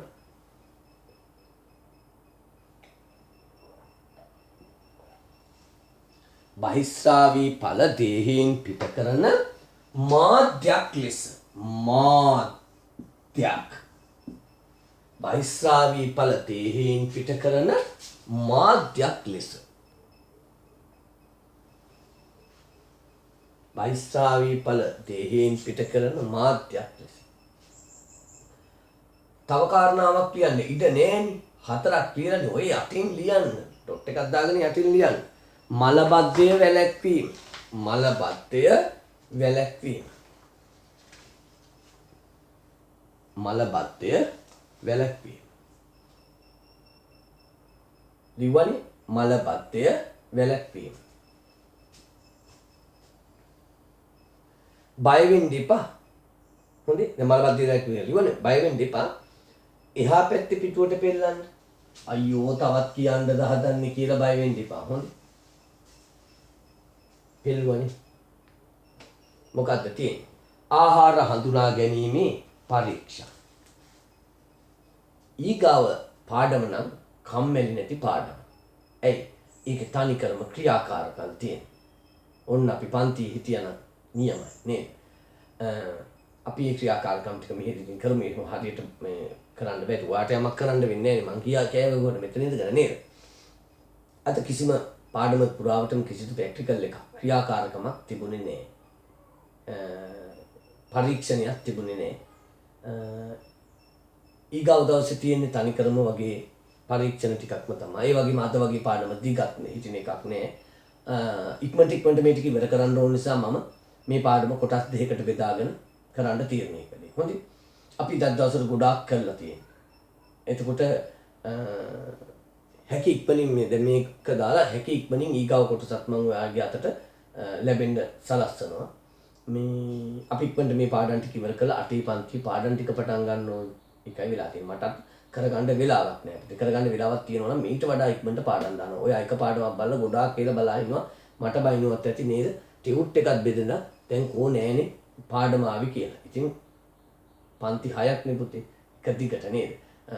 අනිත් පන්ති වල ඔන්ලයින් පාඩම් කරන්නත් ඕනේ. එහෙම අපි හැකි ඉක්මනින් ඔන්ලයින් වලට යමු. මේක ටිකක් අපහසු කාර්යයක් මටත් ඇත්තටම. ඉතින් අපි ඔන්ලයින් පාඩමක් කළා නම් ඊට වඩා ඉක්මනට මේ පාඩම් ටික යනවා. ඔයා තාමත් ඉතින් තව ෆෝන් හැමෝටම ෆෝන් නැති එක සිග්නල් නැති ගැටලුව වගේම නිසා තමයි නොකර හිටියේ. මම ඊටම ඉක්මනින් දැනුම් දෙන්නම් ඔයාලට ඔන්ලයින් පාඩම් කරන බවට කරන දිනෙත් එක්ක හැම වෙලාවෙම යාළුවන්ටත් කියන්න අපේ WhatsApp දැන් group එකේ ඉන්නවනේ. group එකට දවසකට එක වතාවක්වත් check කරලා බලන්න මොනවද අලුතින් පණිවිඩ දාලා තියෙන්නේ කියලා. හොඳයි. මොනවද අලුතින් පණිවිඩ දාලා තියෙන්නේ කියලා නිතර check කරලා බලන්න. group එකේ නැත්තම් group එකට add වෙන්න. හොඳයි. අනුන්ගේ මේගෙන් link බල බල එහෙම යන්න දඟලන්න එපා. මේ දඟලන කොහොම හරි group එකට add වෙන්න පණිවිඩ ලබා ගන්න. එහෙමනම් අද දවසේ පාඩම එතනින් ඉවරයි. නෝට් එක ආයෙ බලන්න. හැකි ඉක්මනින් පාඩමේ ඉතිරි කොටස දාන්න. එහෙනම් සියලු දෙනාටම ආයිබෝවන්.